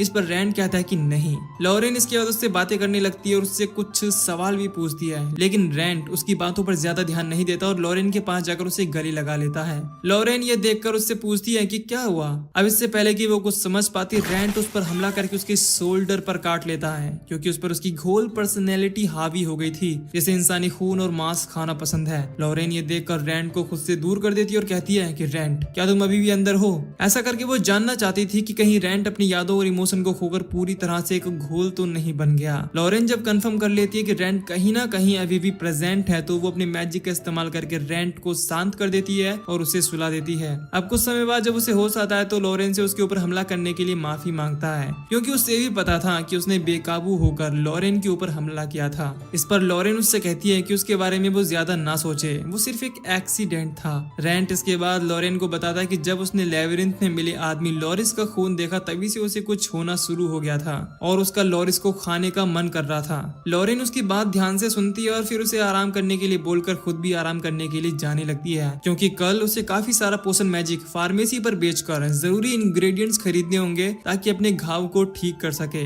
लेकिन रेंट उसे रोकता है और उसे अपना जख्म दिखाने के लिए कहता है। रेंट की बात सुनकर लॉरेन उसे अपना जख्म दिखाती है, जिसके बाद लॉरेन अपनी डिवाइन पावर का इस्तेमाल करके लॉरेन के जख्मों को ठीक कर देता है। लॉरेन ये देखकर हैरान थी कि रेंट डिवाइन पावर का इस्तेमाल आम तौर पर ज्यादा कर पा रहा था। अब रेंट अपने श्रापित मास्क को भी कंट्रोल कर पा रहा था और पहले से काफी अच्छे से बोल पा रहा था। इसके बाद वो खुद की बॉडी को देखता है तो काफी खुश होता है, क्योंकि अब वो एक घोल से इंसानी बॉडी की तरफ तेजी से आगे बढ़ रहा था और उसकी बॉडी में काफी पॉजिटिव बदलाव आ गए थे। इस पर लॉरेन उसे बताती है कि उसमें ये बदलाव उसका खून पीने के बाद आए हैं। खैर इसके बाद वो उससे कहती है कि तुम सबसे पहले एक स्केलेटन बने और फिर एक घोल में ट्रांसफॉर्म हो गए। वो कहती है कि तुम घोल से घैस्ट में ट्रांसफॉर्मेशन की तरफ जा रहे हो, जो आमतौर पर वैम्पायर के गुलाम होते हैं। लेकिन रेंट ने आज तक किसी घैस्ट को नहीं देखा था, लेकिन उसके मन में सवाल था कि वो घैस्ट में ट्रांसफॉर्म क्यों होगा। इस पर लॉरेन उसे एग्जिस्टेंशियल इवोल्यूशन के बारे में एक्सप्लेन करती है कि एक पावरफुल मॉन्स्टर अपनी इच्छा से किसी भी रूप में बदल सकता है। तुम्हारे अंदर इंसान बनने की इच्छा है, शायद इसीलिए तुम्हारे अंदर ये बदलाव आ रहे हैं, या फिर ये कोई इत्तेफाक भी हो सकता है, या हो सकता है कि इन सब के पीछे कोई खास वजह हो। दरअसल अब तक लॉरेन को रेंट के स्केलेटन से घोल बनने और अब उसकी बॉडी में आने वाले इंसानी बदलावों के बारे में कुछ भी समझ नहीं आ रहा था। अब लॉरेन रेंट को एक रिचुअल के बारे में बताती है जिसमें उसे एक छोटे मॉन्स्टर की जरूरत पड़ने वाली थी, और उस तरह के छोटे मॉन्स्टर मोस्टली ज्वालामुखी जैसी जगहों पर पाए जाते हैं। लॉरेन उसे ये भी कहती है कि शायद उसकी बॉडी में ये बदलाव इन्वायरमेंट की वजह से आ रहे हों, लेकिन वो इसके बारे में पूरी तरह श्योर नहीं थी। लेकिन वो रेंट को विश्वास दिलाती है कि वो वापस से एक इंसान में बदल सकता है। लॉरेन इसके बाद रेंट से उसके सारे कपड़े उतारने के लिए कहती है ताकि वो अपने मैजिक से उसकी बॉडी के हर एक हिस्से को चेक कर सके, लेकिन वो ऐसा करने से मना कर देता है। खैर अगली सुबह रेंट प्रैक्टिस के बाद ब्लैक स्मिथ की दी हुई तलवार लेकर उसकी शॉप पर पहुंच जाता है, क्योंकि जायंट स्केलेटन से लड़ने के दौरान वो खराब हो गई थी। ब्लैक स्मिथ अपनी तलवार का ये हाल देखकर हैरान था और रेंट से पूछता है कि लेबिरिंथ में तो कोई ऐसा मॉन्स्टर नहीं है जिससे तलवार की ऐसी हालत हो जाए। इस पर रेंट उसे अनएक्सप्लोर्ड एरिया में मिलने वाले जायंट स्केलेटन और उससे फाइट के बारे में बताता है। ब्लैक स्मिथ ये जानकर हैरान था और पूछता है कि क्या उसने उस एरिया को एक्सप्लोर किया, जिस पर वो मना कर देता है और अपनी तलवार मांगता है। पर क्योंकि उसकी तलवार अभी तक रेडी नहीं हो पाई थी, इसीलिए स्मिथ उसे एक और दूसरी टेम्पोरेरी तलवार दे देता है। रेंट उस तलवार को लेकर लेबिरिंथ की ओर निकल पड़ता है और कहता है कि वो अनएक्सप्लोर एरिया के और जायंट मॉन्स्टर को हराकर जल्द से जल्द इंसान में इवॉल्व होना चाहता है। अब रास्ते में वो लॉरिस और उसकी वाइफ को देखता है जो अपने रेस्टोरेंट के लिए ताजा सब्जियां और मीट खरीद रहे थे, क्योंकि वो आज से ही अपने रेस्टोरेंट को फिर से शुरू करने वाले थे। ये देख रेंट काफी खुश होता है। इसके बाद हम लॉरेन को देखते हैं जो एक खास तरह का सीरम बना रही थी और रेंट सामने बैठा ये सब देख रहा था। लॉरेन सीरम तैयार होने के बाद रेंट को पीने के लिए देती है, जिसके बाद वो उसके बनाए गए सीरम को पीकर बताता है कि वो काफी कड़वा था। इस पर लॉरेन उससे कहती है कि तुम शायद दुनिया के पहले इंसान हो जो इस जहर को पी पा रहे हो। वो ये देखकर पूरी तरह से हैरान थी कि उसकी हीलिंग हर्बल सीरम का असर रेंट की बॉडी पर हो रहा था। वो रेंट से पूछती है कि क्या तुम्हें अभी भी नींद नहीं आती। इस पर रेंट लॉरेन को बताता है कि उसे बिल्कुल नींद नहीं आती, लेकिन उसे इंसानी मांस और खून पीने की इच्छा होती है। ये सुन वो उसे एक सीरम देती है, जिसे पीने के बाद उसे पता चलता है कि वो कोई सीरम नहीं बल्कि लॉरेन का ब्लड था। लॉरेन ये अच्छी तरह से जानती थी कि रेंट को इंसानी मांस खाने और खून पीने की इच्छा होती है, इसीलिए उसने अपने ब्लड पर एक्सपेरिमेंट करके वो सीरम बनाया था। इसकी सिर्फ एक बूंद पीने से ही रेंट की सारी प्यास खत्म हो जाती है। रेंट इसके बाद लॉरेन से कहता है कि वो अब लेबिरिंथ जाएगा, लेकिन इससे पहले गिल्ड में जाकर उसे जॉब चाहिए होगी। उसकी बात सुनकर लॉरेन उसे बताती है कि गिल्ड में जाकर जॉब लेने के लिए तुम्हें अपनी आईडी दिखानी होगी, और अगर गिल्ड को पता चल गया कि तुम वापस आ गए हो तो पूरे गिल्ड में हलचल मच जाएगी। इस पर रेंट उससे कहता है कि मैं सिर्फ एक ब्रॉन्ज लेवल का एडवेंचरर था, इसीलिए किसी को फर्क नहीं पड़ेगा। इस पर लॉरेन उसे समझाती है कि तुम भले ही एक ब्रॉन्ज लेवल के एडवेंचरर थे, लेकिन लोग तुम्हें पसंद करते थे क्योंकि तुमने नए एडवेंचरर्स की मदद की और गिल्ड तुम्हें हायर करने के बारे में सोच रहा था। इस पर रेंट उससे पूछता है कि उसे ये सब कैसे पता। इस पर वो उसे बताती है कि गिल्ड में उसके भी जानने वाले हैं। लॉरेन इसके बाद उसे एक नई आइडेंटिटी के साथ गिल्ड में जाने के लिए कहती है। उसकी बात मानकर रेंट गिल्ड में अपना भेष बदल कर जाता है। उसे वहाँ सेला मिलती है, लेकिन भेष बदलने की वजह से वो उसे पहचान नहीं पाती। वो सेला के साथ एक नए एडवेंचरर के रूप में गिल्ड में ज्वाइन करता है और सेला जब उससे नई भर्ती के लिए जरूरी पेपर वर्क करने के लिए कहती है तो वो उससे झूठ बोल देता है कि उसे पढ़ना लिखना नहीं आता, इसीलिए सेला इसमें उसकी मदद करती है। लॉरेन ने ही उसे ये सब करने का सुझाव दिया था, क्योंकि अगर वो गिल्ड को अपनी असली आइडेंटिटी बताता तो वो उससे बहुत सवाल जवाब करते, उसके साथ क्या हुआ और वो कैसे ऐसा बन गया। खैर वो नई आइडेंटिटी के साथ गिल्ड ज्वाइन कर लेता है और फिर से लेवल 1 यानी कि आयरन लेवल से अपनी एडवेंचर की जर्नी शुरू करता है। अब उसने गिल्ड में रेंट विवियन के नाम से रजिस्टर किया था, जबकि उसका पहला नाम रेंट फाइना था। इसीलिए सेला जब ये नाम देखती है तो वो उसे रेंट फाइना यानी कि उसी के बारे में बताती है कि किस तरह कुछ दिन पहले रेंट फाइना नाम का एक एडवेंचरर गायब हो गया। इस पर वो उसे बताता है कि वो शहर में नया है और क्योंकि लॉरेन उसकी रिलेटिव है तो वो उसी के साथ रह रहा है। उससे बात करके रेंट को पता चल पाता है कि सेला ने उसे काफी मिस किया। खैर सारे पेपर वर्क होने के बाद वो उसे आयरन बैच देकर कहती है कि अब से तुम एक आयरन एडवेंचरर हो। वो ये भी कहती है कि वो अपना ध्यान रखे क्योंकि उसे देखकर उसे रेंट फाइना की याद आती है। अगले सीन में हम रेंट को लेबिरिंथ के अंदर देखते हैं जहाँ उसे काफी कम उम्र के एक तलवारबाज और एक हीलर दिखाई देते हैं जो साथ में एक गॉब्लिन और एक लो रैंक के स्लाइम मॉन्स्टर का सामना कर रहे थे। उन्हें देखकर रेंट को पूरा यकीन था कि वो दोनों मॉन्स्टर को हरा देंगे, इसीलिए वो लेबिरिंथ के सीक्रेट हिस्सों को एक्सप्लोर करने के लिए निकल पड़ता है। वो सोच रहा था कि अगर उसे कोई जायंट मॉन्स्टर नहीं मिला तो वो गिल्ड को लेबिरिंथ के उस सीक्रेट हिस्से के बारे में बताकर प्रमोशन पा सकता है, क्योंकि आयरन रैंक वाली एडवेंचरर के लिए एक बड़ी बात थी। रेंट इसके बाद ट्रांसपोर्टेशन सर्कल की मदद से लेबिरिंथ के उस हिस्से में आ जाता है जिसे अभी तक एक्सप्लोर नहीं किया गया था। वहाँ एक अजीब सा कमरा था जिसमें एक एडवेंचरर का स्केलेटन मौजूद था। वो ये देखकर पूरी तरह से हैरान था कि इस कमरे में कोई रहा करता था। तभी उसे यहाँ एक लड़की मिलती है जो उसके ऊपर हमला कर देती है, जिससे वो दूर जाकर गिरता है। दरअसल वो लेडी इस कमरे की हिफाजत कर रही थी। हमले में रेंट के कपड़े जलने के बाद वो लेडी जब उसकी बॉडी को देखती है तो कहती है कि शायद उसने उसे गलत समझा और वो उससे माफी मांगकर अपना क्लॉक पहनने के लिए देती है। वो लेडी उससे कहती है कि ये कमरा उसके लिए खास है, इसीलिए वो इस कमरे के बारे में किसी को ना बताए। इसके बाद वो उसे एक जादुई मैप देकर अपनी पावर से लेबिरिंथ के बाहर टेलीपोर्ट कर देती है। रेंट उस मैप को लेकर लॉरेन के पास जाता है। वो जब उस मैप को देखती है तो उसे कुछ समझ नहीं आता क्योंकि इस पर इसका मैजिक काम नहीं कर रहा था, इसीलिए वो रेंट को ट्राई करने के लिए कहती है। रेंट मैप को देखता है और अब मैप में रिफ्लेक्शन मून लेबिरिंथ का पूरा नक्शा अपीयर हो गया था और वो मैप लेबिरिंथ में मौजूद सारे एडवेंचरर का लोकेशन बता रहा था। ये देखकर रेंट और लॉरेन पूरी तरह से हैरान थे। जल्द ही उन दोनों को पता चल जाता है कि ये मैप सिर्फ उस लेबिरिंथ का नक्शा दिखा सकता है जिसमें उसका ओनर गया हो, यानी कि मैप उस लेबिरिंथ का नक्शा नहीं दिखाएगा जिसमें रेंट अभी तक नहीं गया। वो इसके बाद लॉरेन से उस मिस्टीरियस लेडी के द्वारा दिए गए क्लोक के बारे में पूछता है। इस पर लॉरेन उसे बताती है कि ये क्लोक किसी आर्मर से भी ताकतवर है जो उसकी हिफाजत करेगा। अब रेंट और लॉरेन उस रहस्यमय कमरे और उस लेडी के बारे में जानना चाहते थे, इसीलिए रेंट वापस से वहां जाने का फैसला करता है। रेंट जानता था कि वो लेडी काफी ज्यादा पावरफुल और खतरनाक है, लेकिन उस लेडी ने उसे वापस आने से मना नहीं किया था, इसीलिए वो एक बार फिर से वहां जाना चाहता था। इसके बाद हम रेंट को लेबिरिंथ के अंदर देखते हैं जहाँ एक स्केलेटन मॉन्स्टर रेंट पर हमला कर देता है, लेकिन वो आसानी से उसे मारकर आगे बढ़ जाता है। इसके बाद वो जब लेबिरिंथ के सीक्रेट दरवाजे के पास पहुंचता है तो देखता है कि वो अब बंद हो गया था। वो ये देख हैरान था, इसीलिए मैजिकल मैप से मदद लेने की कोशिश करता है, लेकिन उससे भी कोई फायदा नहीं होता।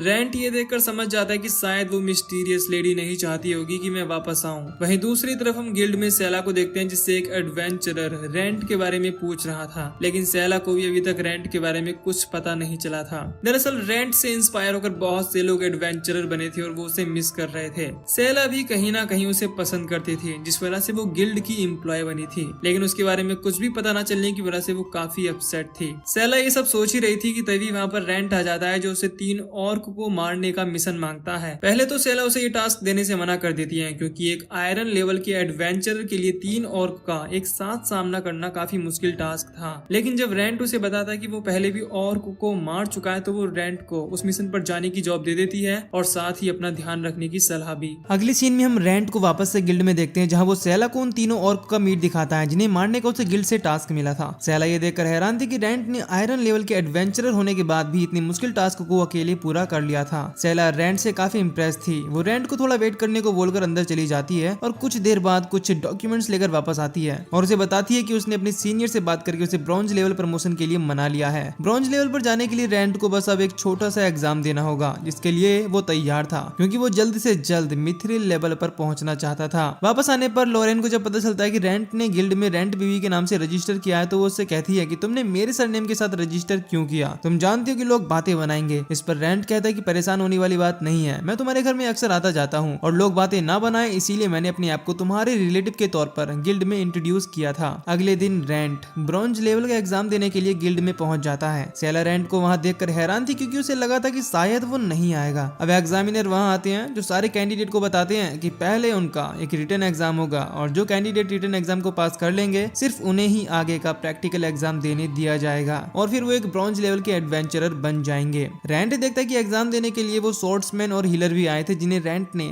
लेबिरिंथ में देखा था। अब क्योंकि रेंट ने पहले भी ये एग्जाम दे रखा था इसलिए वो बड़े ही आसानी से इस एग्जाम को पास कर लेता है। सेला उसके एग्जाम के अच्छे मार्क्स को देखकर उसकी तारीफ करती है, जिसके बाद रेंट उससे पूछता है कि प्रैक्टिकल एग्जाम में उसे क्या करना होगा। सेला बताती है कि उसे एक टीम बनाकर टास्क को पूरा करना होगा। सेला इसके बाद उन स्वॉर्ड्समैन और हीलर को वहां बुलाती है जिन्हें रेंट ने लेबिरिंथ में देखा था। सेला उसे बताती है कि अब वो तीनों एक दिन के लिए एक टीम में हैं और साथ मिलकर टास्क को पूरा करेंगे। सोर्ड्समैन का नाम राइज और हीलर का नाम लॉरा था। राइज और लॉरा रेंट को अपनी अपनी पावर के बारे में बताते हैं, जिसके बाद रेंट भी उन्हें अपने पावर के बारे में बताता है कि वो तलवार के साथ लड़ता है और स्पिरिट एनर्जी के साथ मैजिक का इस्तेमाल भी कर सकता है। राइज और लॉरा भी इन पावर का इस्तेमाल कर सकते थे, लेकिन रेंट अपनी सीक्रेट पावर्स के बारे में उन्हें नहीं बताता। अब वहाँ पर टीचर आ जाते हैं जो सारे कैंडिडेट को एक मैप देते हैं और उन्हें बताते हैं कि उन सभी को अपने मैप को फॉलो करते हुए न्यू मून लेबिरिंथ में जाना होगा और मैप में बताए गए जगह पर पहुंचना होगा। जो टीम सबसे पहले वहां पहुंचेगी उसे रिवॉर्ड भी दिया जाएगा। इतना ही नहीं, अपने इस टास्क को पूरा करने के लिए कैंडिडेट्स किसी भी हद तक जा सकते हैं। रेंट इसके बाद अपने दोनों पार्टनर के साथ न्यू मून लेबिरिंथ की तरफ निकल पड़ता है और बाकी की टीम्स भी उस तरफ बढ़ रही थी। न्यू मून लेबिरिंथ में जाने से पहले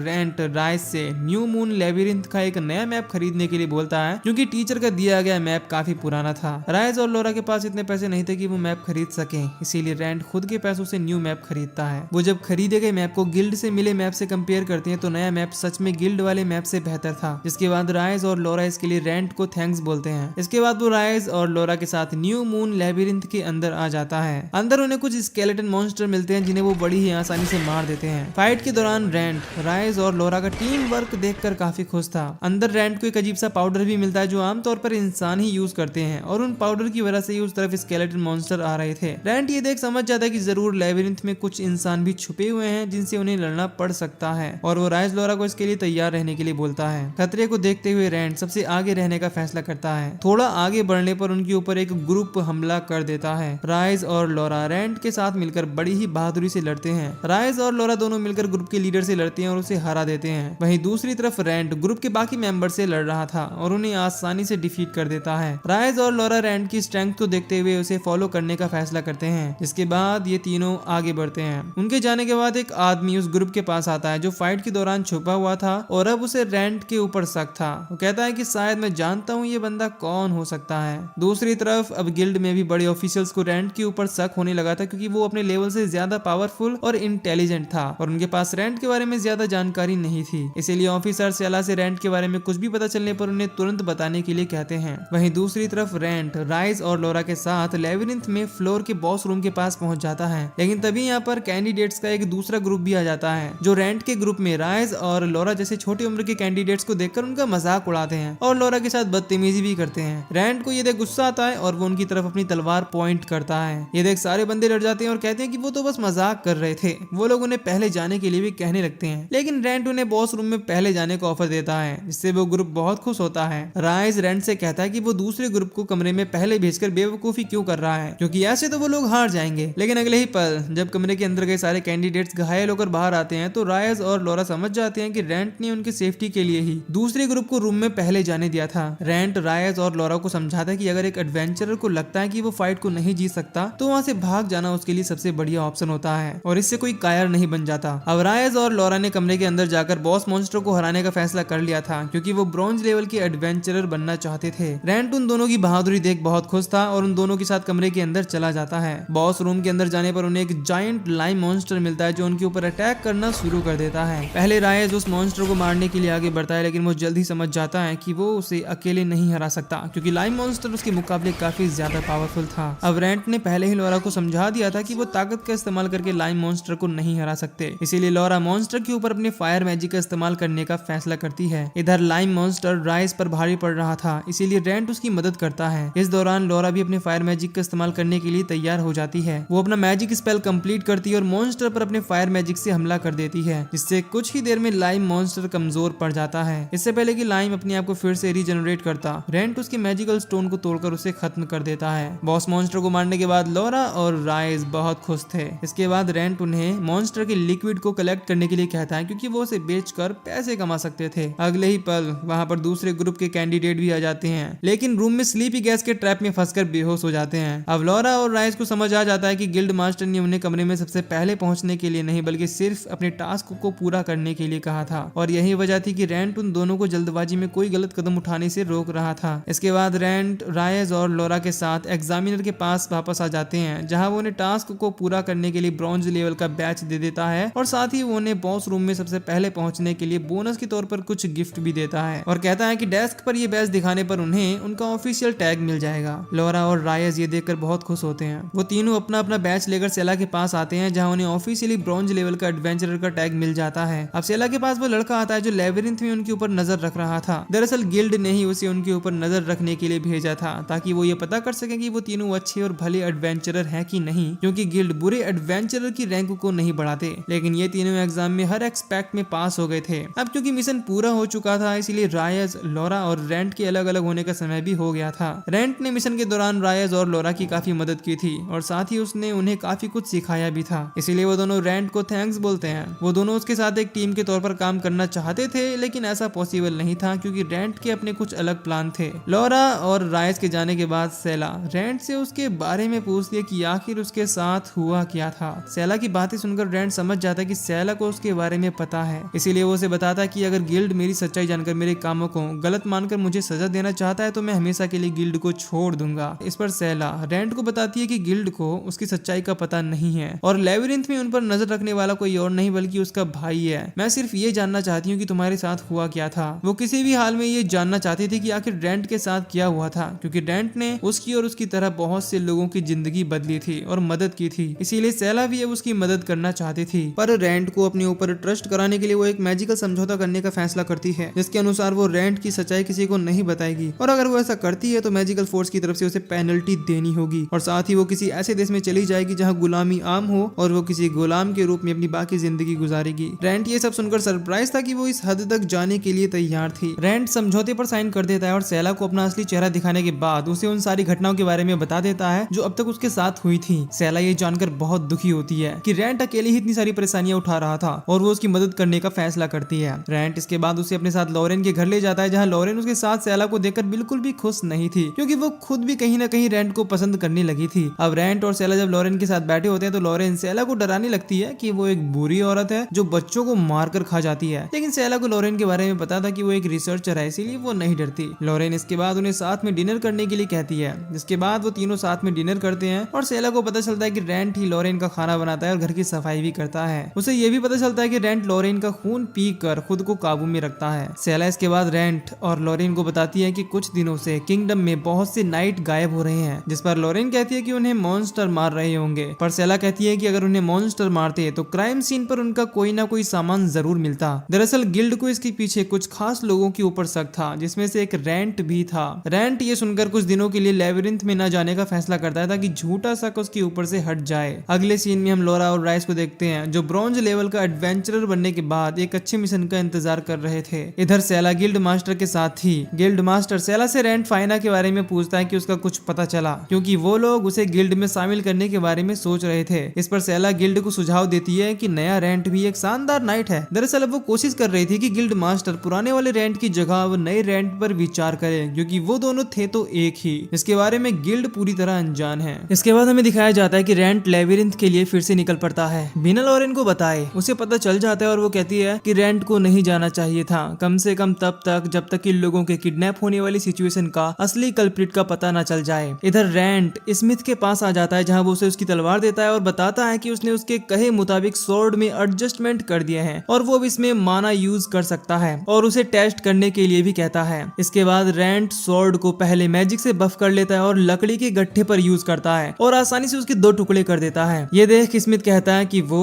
और उसका माना लास्ट टाइम से ज्यादा ताकतवर हो गए हैं। इसके बाद रेंट स्पिरिट एनर्जी और डिविनिटी के साथ स्वॉर्ड को यूज करता है, पर डिविनिटी से लकड़ी के गट्ठे पर नई पत्तियां आ गई थी, जिसे देख स्मिथ थोड़ा सा हैरान था कि वो डिविनिटी यूज भी कर सकता है और कहता है कि डिविनिटी मैजिक अक्सर गॉड्स द्वारा ही दिया जाता है, तो उसके पास डिविनिटी कैसे है। जिस पर रेंट उसे बताता है कि एक बार उसने अबैंडन्ड श्राइन को रिपेयर किया था और हो सकता है कि उसी वजह से उसके पास डिविनिटी है। इसके बाद रेंट उससे स्वॉर्ड को एक बार और टेस्ट करने के लिए कहता है और स्मिथ कहता है कि तुम ऑलरेडी सब कुछ ट्राई कर चुके हो, अभी क्या बचा है। इस पर रेंट कहता है कि वो सभी पावर से एक साथ स्वॉर्ड पर बफ करके यूज करना चाहता है। ये सुन स्मिथ उससे पूछता है कि कभी तुमने माना फ्यूजन के बारे में सुना है। रेंट कहता है कि उसके बारे में बस कुछ अफवाहें सुनी है। स्मिथ उसे वार्न करते हुए कहता है कि एक साथ 2 या उससे ज्यादा पावर्स को यूज करने के लिए तुम्हें पहले इसमें मास्टर होना होता है, क्योंकि अगर इसमें कोई गलती होती है तो तुम्हारी बॉडी एक्सप्लोड हो सकती है। स्मिथ उससे फिर से पूछता है कि वो फिर भी ट्राई करना चाहेगा या नहीं और रेंट हाँ में जवाब देता है, क्योंकि उसे लगता है कि उसकी बॉडी आम इंसान से कहीं ज्यादा पावरफुल है। स्मिथ इससे पहले उसे एक दूसरी स्वॉर्ड दे देता है ताकि वो अपनी खुद की नई स्वॉर्ड को बर्बाद ना कर ले। अब रेंट स्वॉर्ड और अपने अपने आप को मैजिक और स्पिरिट एनर्जी के साथ बफ करने लगता है। इससे उसकी बॉडी पर प्रेशर बढ़ना शुरू हो जाता है। उसे ये सब ऐसा लग रहा था जैसे वो किसी ऑलरेडी भरे बॉक्स के अंदर चीजों को भर रहा हो। इससे वो अपने आप को रोक नहीं पाता और अटैक को वुड पर थ्रो कर देता है। स्मिथ ये देख उससे कहता है कि ऑलरेडी 2 पावर्स उसके लिए काफी थी, तो क्या वो डिविनिटी को यूज करेगा? रैंड कहता है कि बेशक। इसके बाद वो मैजिक और स्पिरिट एनर्जी के साथ डिविनिटी को भी बफ कर लेता है और कहता है कि वो मिथरिल क्लास का एडवेंचरर जरूर बनकर रहेगा। स्मिथ देखता है कि उसके इंटेंस मैजिक से स्वॉर्ड में क्रैक्स आने लगे हैं। तभी रैंड अटैक को वुड पर थ्रो कर देता है, जिससे स्वॉर्ड डिस्ट्रॉय हो जाती है और एक छोटी सी बॉल में ट्रांसफॉर्म हो जाती है। स्मिथ इसके बाद उसकी स्वॉर्ड उसे वापस देते हुए कहता है कि ये स्वॉर्ड डिविनिटी को हैंडल करने के लिए बनी है, पर अभी जो उसने किया उसके लिए ये स्वॉर्ड नहीं बनी है। रैंड पूछता है कि क्या होगा अगर उसके सामने कोई ऐसा एनिमी आ गया जिसे वो सिंपल मैना फ्यूजन अटैक से नहीं हरा पाया तो, जिस पर स्मिथ कहता है कि तब तो उसे ऐसी दर्जनों तलवारों की जरूरत पड़ेगी। इसके लिए रैंड के पास पैसे नहीं है। इसके बाद रैंड वापस आने लगता है और रियलाइज करता है कि अच्छे इक्विपमेंट्स और मिथरिल क्लास एडवेंचरर बनने के लिए उसे काफी पैसों की जरूरत है। तभी उसकी नजर एक एडवेंचरर पर पड़ती है जिससे एक लड़का हेल्प मांग रहा था,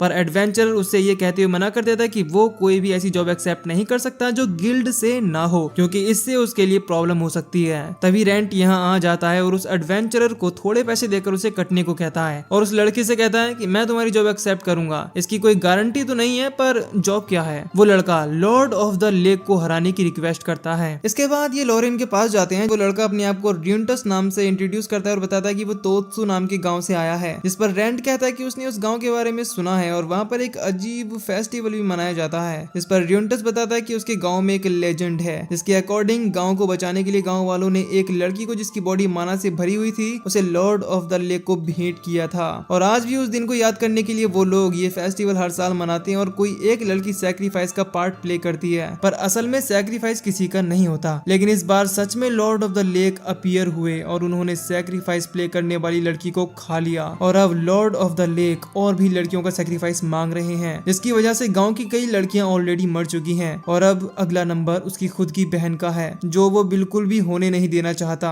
अब रैंड र्यूनटस के साथ उसके गांव आ जाता है और वो र्यूनटस के घर के दरवाजे पर एक निशान को देखता है और उसके बारे में पूछता है, जिस पर वो बताता है कि क्योंकि अब बारी उसकी बहन की है इसीलिए ही उनके घर के दरवाजे पर ये मार्क बनाया गया है। इसके बाद र्यूनटस की सिस्टर अमीरिस दरवाजा खोलती है और उसे अंदर ले लेती है और उस पर गुस्सा करती है कि वो अजीब आदमी कौन है जिसे वो अपने साथ लेकर आया है। इस पर र्यूनटस कहता है कि वो एक अच्छा आदमी है और उनकी मदद के लिए आया है। अमीरिस दरवाजा खोलती है और रैंड से कहती है कि ये फेस्टिवल गाँव में बहुत पहले से चला आ रहा है और वो नहीं चाहती कि खुद की जान को बचाकर गाँव को खतरे में डाले और रैंड से वापस जाने के लिए कहती है, पर रैंड मना करते हुए कहता है कि मुझे र्यूनटस ने हायर किया है, इसीलिए मैं तुम्हारे कहने से इस जॉब से रिजाइन नहीं कर सकता। अगले दिन रैंड गांव में घूमने लगता है, जहां उसकी नजर एक मर्चेंट के काफिले पर जाती है, जहां मर्चेंट गांव के बच्चों को कुछ ड्राइड फ्रूट्स खिलाता है और उनसे रिक्वेस्ट करता है कि वो अपने पेरेंट्स लोगों को भेजें ताकि उनकी कुछ बिक्री हो जाए। तभी रैंड यहाँ आ जाता है और बच्चे उसके अपीयरेंस को देखकर भाग जाते हैं और मर्चेंट उसे देखकर पूछता है कि उसे पहले यहाँ नहीं देखा, क्या वो फेस्टिवल के लिए आया है? इस पर रैंड कहता है कि ऐसा ही कुछ। मर्चेंट बताता है कि वो बहुत ही गलत वक्त पर आया है क्योंकि लॉर्ड ऑफ द लेक नाराज है और गांव वालों के पास मेरा सामान खरीदने तक का वक्त नहीं है और उसे यहाँ से चले जाना चाहिए। तभी र्यूनटस रैंड को लंच के लिए आवाज लगाता है। रैंड उससे मर्चेंट्स के बारे में पूछता है, जिस पर वो उसे बताता है कि ये लोग अक्सर यहाँ आते हैं और काफी अच्छे लोग हैं। अब रात को विलेज के लोग अमीरिस को सैक्रिफाइस के लिए रेडी करने लगते हैं और उससे माफी मांगते हुए कहते हैं कि पूरे विलेज के लिए ये सैक्रिफाइस बहुत जरूरी है। अमीरिस कहती है कि उसे इस बात का कोई अफसोस नहीं है और वो सैक्रिफाइस न देकर लॉर्ड को एंग्री नहीं करना चाहती। कुछ टाइम बाद यहाँ रैंड आता है और उससे कहता है कि तुम्हें सैक्रिफाइस के लिए इतना उतावला नहीं होना चाहिए और अपने भाई के बारे में सोचना चाहिए, वो तुम्हारी एक लौती फैमिली है। वो ये भी कहता है कि लॉर्ड ऑफ द लेक को वो और र्यूनटस मिलकर संभाल लेंगे, पर अमीरिस कहती है कि लॉर्ड ऑफ द लेक कोई कमजोर बीइंग नहीं है कि कोई भी उन्हें संभाल लेगा। रैंड कहता है कि उसे भरोसा करना होगा, अपने भाई के लिए उसे लॉर्ड ऑफ लेक को अपने आप को सैक्रिफाइस नहीं करना है। इसके बाद रिचुअल्स होते हैं और अमीरिस को सैक्रिफाइस के लिए लेक में भेजा जाता है। रैंड और र्यूनटस भी उसके साथ होते हैं। तभी उन्हें एक लाइट नजर आती है और एक बड़ा सा मॉन्स्टर लेक से बाहर आता है। अमीरिस को लगता है कि यही लॉर्ड ऑफ द लेक है, पर रैंड क्रैकन मॉन्स्टर के सामने जाकर पानी के ऊपर खड़ा हो जाता है, जिसे देख अमीरिस और र्यूनटस दोनों हैरान थे कि वो ऐसा कैसे कर पा रहा है, पर असल में ये एक एल्केमी थी जो लॉरेन ने उसे दी थी। खैर क्रैकन मॉन्स्टर रैंड को बीच में आता देख उस पर फायर बॉल्स अटैक करने लगता है, पर Kraken monster usually fire balls attack नहीं कर सकते, इसीलिए उसे शक होता है। इसीलिए वो उसके अटैक्स को देखते डॉज करता हुआ उस पर अटैक करने की कोशिश करता है, पर वो मॉन्स्टर सिर्फ एक इल्यूजन था था और उसके दूसरी तरफ एक बड़ी शिप थी जो मर्चेंट लोगों की थी। ये देख रेंट समझ जाता है कि यही लोग इस fake Lord of the lake का इल्यूजन बनाते हैं और मैजिक यूज करके फायर अटैक करते हैं। वो उन्हें कन्फ्रंट करता है और मर्चेंट कहता है कि तुम्हें वापस लौट जाना चाहिए था, पर अब बहुत देर हो चुकी है बच्चे। मर्चेंट उसके ऊपर अटैक करने लगते हैं, पर इस मर्चेंट की टोली को रेंट संभाल लेता है। अगले दिन अमीरिस गांव वालों को मर्चेंट की सच्चाई बता देती है कि कैसे ये लोग इल्यूजन क्रिएट करके लड़कियों का सैक्रिफाइस ले रहे थे। एल्डर विलेजर मर्चेंट से बाकी लड़कियों के बारे में पूछता है तो वो सच सच बता देता है कि वो सारी लड़कियां जिंदा हैं और उनका प्लान उन्हें दूसरे देश में बेचने का था।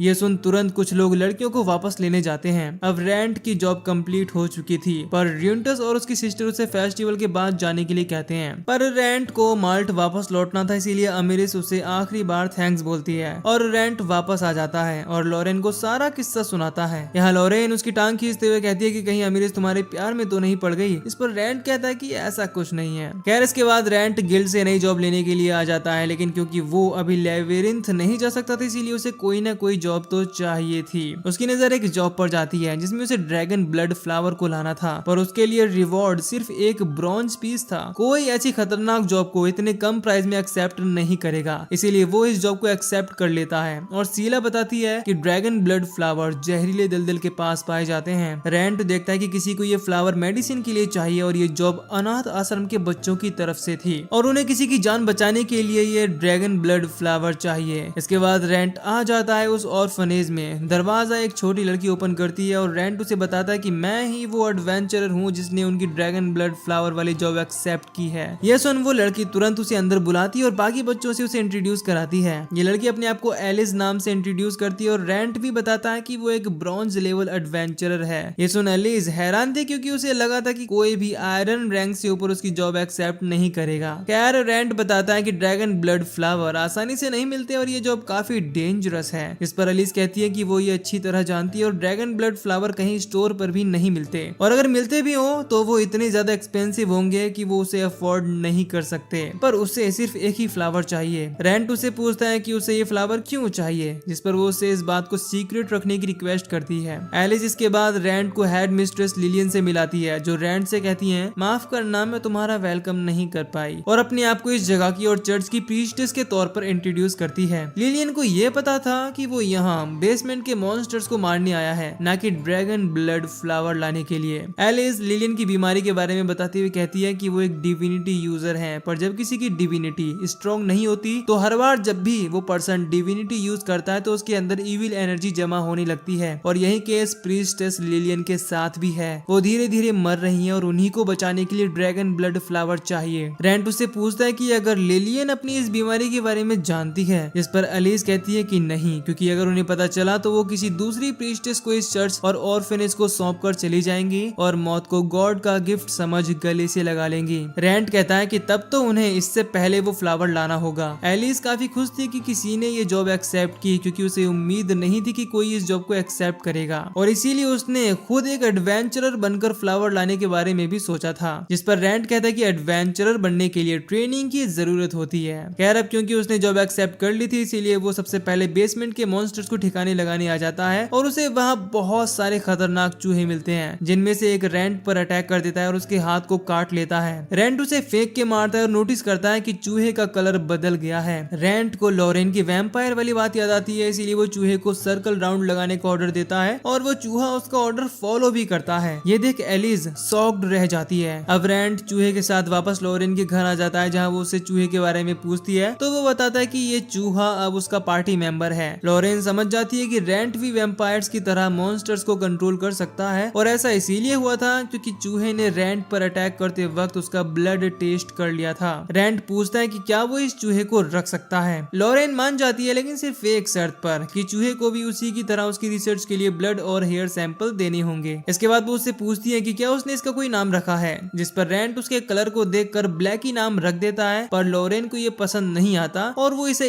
ईडेल नाम देती है। रेंट कहता है कि इसे ये नाम पसंद आया। ये सुन लॉरेन उससे पूछती है कि क्या वो उसकी भाषा समझ सकता है, जिस पर रेंट कहता है कि वो उसकी लैंग्वेज समझ तो नहीं सकता, पर वो क्या सोच रहा है उसे काफी हद तक समझ सकता है। सीन शिफ्ट होता है और हम रात को रेंट को जगा हुआ देखते हैं, क्योंकि वो सो नहीं सकता और सोच रहा होता है कि जैसे तैसे उसे टाइम पास करना पड़ता है। तभी लॉरेन आ जाती है, जिसने उसके लिए खाना बनाया था क्योंकि वो अगली सुबह ही जहरीले दलदल की ओर जाने वाला था और लॉरेन को पहले से इसके बारे में पता था क्योंकि एक वही जगह है जहाँ ड्रैगन ब्लड फ्लावर मिलता है। वो उसे टेरेस्क नाम के मॉन्स्टर के बारे में भी बताती है जो वहाँ रहता है, इसे वो अकेला नहीं हरा पाएगा। जिस पर रेंट कहता है कि अगर ऐसी बात है तो वो उस मॉन्स्टर से फाइट नहीं करने वाला बल्कि उसे अवॉइड करेगा, लेकिन लॉरेन उसे फिर भी होली वाटर की बोतल दे देती है जिससे वो टेरेस्क मॉन्स्टर से दूरी बना सकता है। लॉरेन इसके बाद खाना खराब होने से पहले उसे खाने के लिए कहती है और जब रेंट खाना खाता है तो वो उसे बहुत टेस्टी बताता है। वजह पूछने पर उसे पता चलता है कि इसमें लॉरेन का ब्लड मिक्स्ड है।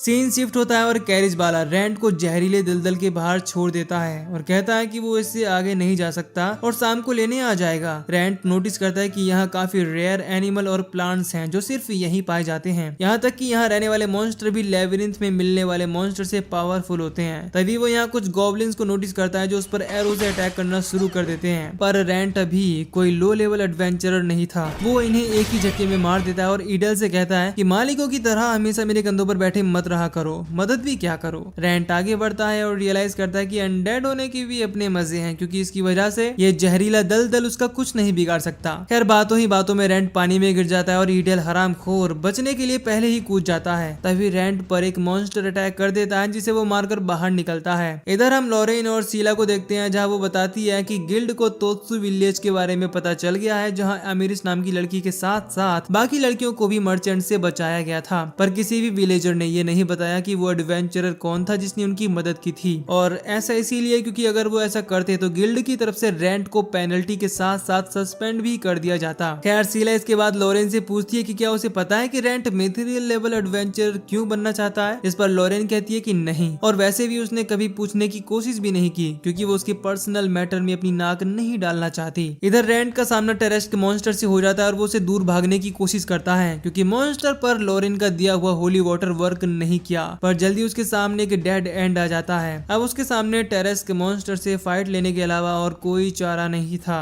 वो उस पे अपनी मैजिक से अटैक करने लगता है पर मॉन्स्टर को कुछ नहीं होता। रेंट भी जानता था कि वो सिर्फ माना अटैक से उसे नहीं हरा सकता, इसीलिए वो उस पे स्पिरिट एनर्जी और माना को एक साथ बफ करके अटैक करता है, पर इससे भी मॉन्स्टर को कोई फेटल चोट नहीं आती। तभी उसका चूहा मॉन्स्टर की तरफ बढ़ता है और उसके ऊपर चढ़ने लगता है। रेंट देखता है कि चूहा उसकी ही डिविनिटी पावर को यूज कर रहा है और उसके मुंह में घुस जाता है। इसके कुछ देर बाद वो बाहर आ जाता है और रेंट उसकी बिना इजाजत के उसकी पावर्स यूज करने से मना करता है, पर तभी वो नोटिस करता है कि मॉन्स्टर दर्द से तड़पने लगता है। ये देख रेंट समझ जाता है कि उसकी कमजोरी डिविनिटी मैजिक है, इसीलिए वो इस बार स्वॉर्ड को डिविनिटी से बफ कर लेता है और उसके अटैक से बचते हुए उसकी गर्दन को उसकी बॉडी से अलग कर देता है। थोड़ा क्रेडिट वो चूहा भी मांगता है जिस पर रेंट कहता है कि हाँ भाई तुम्हारा भी बहुत बहुत शुक्रिया। इसके बाद वो टेरेस्क को अपने बैग में रख लेता है और आ जाता है उस एरिया में जहाँ उसके सामने हजारों ड्रैगन ब्लड फ्लावर थे। वो आसपास के एरिया को देखकर समझ जाता है कि इन्हीं फ्लावर्स की वजह से ये एरिया बिल्कुल भी जहरीला नहीं है और साफ पानी बह रहा है। वो यहाँ से फूल तोड़ने ही वाला था कि तभी चूहा उसे अलर्ट कर देता है और वो एक अनजान एल्फ को यहाँ देखता है जो कहता है किसी को यहाँ इस एरिया में देखना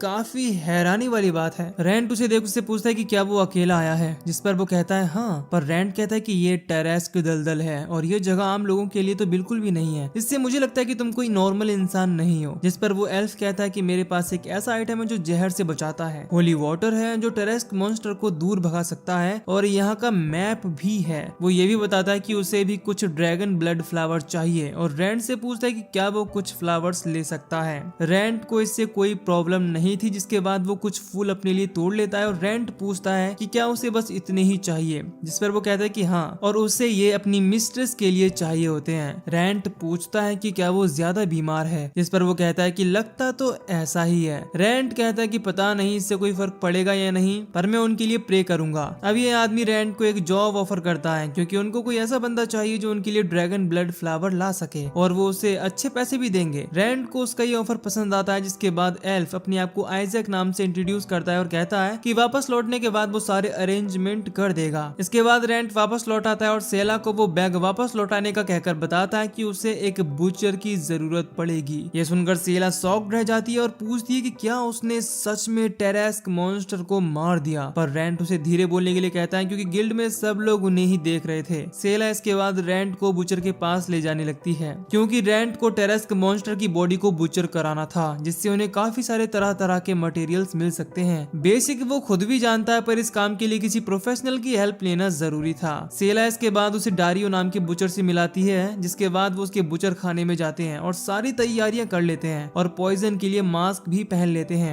डारियो के इशारे पर रेंट टेरेस्क को बाहर निकालता है, जिसमें से पॉइजन बाहर निकल रहा था। डारियो टेरेस्क की बॉडी काफी अच्छी हालत में देख रेंट से काफी इंप्रेस हो जाता है और कहता है कि क्या उसने उसे सिर्फ सिंगल हिट में मार डाला था, जिस पर रेंट कहता है कि हाँ, क्योंकि उसके पास कोई चारा नहीं था। रेंट पूछता है कि क्या उसे इसके अच्छे पैसे मिलेंगे, जिस पर डारियो कहता है हाँ, काफी अच्छे पैसे मिलेंगे। थोड़ी देर बाद रेंट और सेला बाहर आ जाती हैं और सेला कहती है कि तुम पहले से काफी ताकतवर हो गए हो। क्या सच में? हाँ, क्योंकि उस जायंट टरस्क मॉन्स्टर को मारना, वो भी अकेले, ये बहुत बड़ी बात है। मुझे लगता है अब तुम आसानी से सिल्वर रैंक में प्रमोट हो सकते हो। इसके बाद रेंट आइजैक के बारे में सोचने लगता है कि देखने में वो कोई एडवेंचरर नहीं लग रहा था, पर वो ताकतवर जरूर है। पावर रैंक में वो सिल्वर या क्लोज टू गोल्ड होगा। फिर वो अपने बारे में भी सोचने लगता है कि वो भी अपनी अनडेड बॉडी का फायदा उठाकर ही इस लेवल पर पहुंचा है और बिना इस पावर के वो बस एक कमजोर एडवेंचरर था। 10 साल के हार्ड वर्क के बाद वो वहां पहुंचा था और अगर वो फिर से वैसा ही हो गया तो शायद मिथ्रिल क्लास एडवेंचरर बनना उसके लिए सिर्फ एक सपना ही रह जाएगा। अगले दिन रेंट ऑर्फनेज आ जाता है और एलिस को बताता है कि जॉब कंप्लीट हो चुकी है और उसे ड्रैगन ब्लड फ्लावर दे देता है। इसके बाद ये लोग हर्बलिस्ट नॉर्मन और हीलर अम्बर्टो से मिलते हैं, जो रेंट से काफी इम्प्रेस्ड थे, क्योंकि ड्रैगन ब्लड फ्लावर लाना, वो भी किसी ब्रॉन्ज क्लास एडवेंचरर के लिए, बहुत मुश्किल है। नॉर्मन और अम्बर्टो ही प्रीस्टेस लिलियन के लिए मेडिसिन बनाने वाले थे और नॉर्मन पूछता है कि क्या वो बचे कुछ फूल को यूज कर सकता है, क्योंकि ऐसे काफी लोग हैं जिन्हें जरूरत है। ये देख रेंट उससे पूछता है कि क्या उसे और फूल चाहिए, जिस पर नॉर्मन कहता है हाँ, क्यों नहीं। रेंट उसके सामने काफी सारे फ्लावर रख देता है और कहता है कि उसे इसके पैसे देने की जरूरत नहीं है, बस इनका अच्छा यूज करे। नॉर्मन उसे थैंक्स कहता है और कहता है कि इससे वो बहुत से लोगों की हेल्प कर पाएगा। अम्बर्टो भी कहता है कि अगर उसे कभी किसी चीज की जरूरत पड़े तो वो उनसे पूछ सकता है। एलिस इसके बाद जॉब कंप्लीशन के पेपर उसे दे देती है और कहती है कि वो उसकी हमेशा शुक्रगुजार रहेगी और कहती है कि काश वो भी उसके काम आ पाती,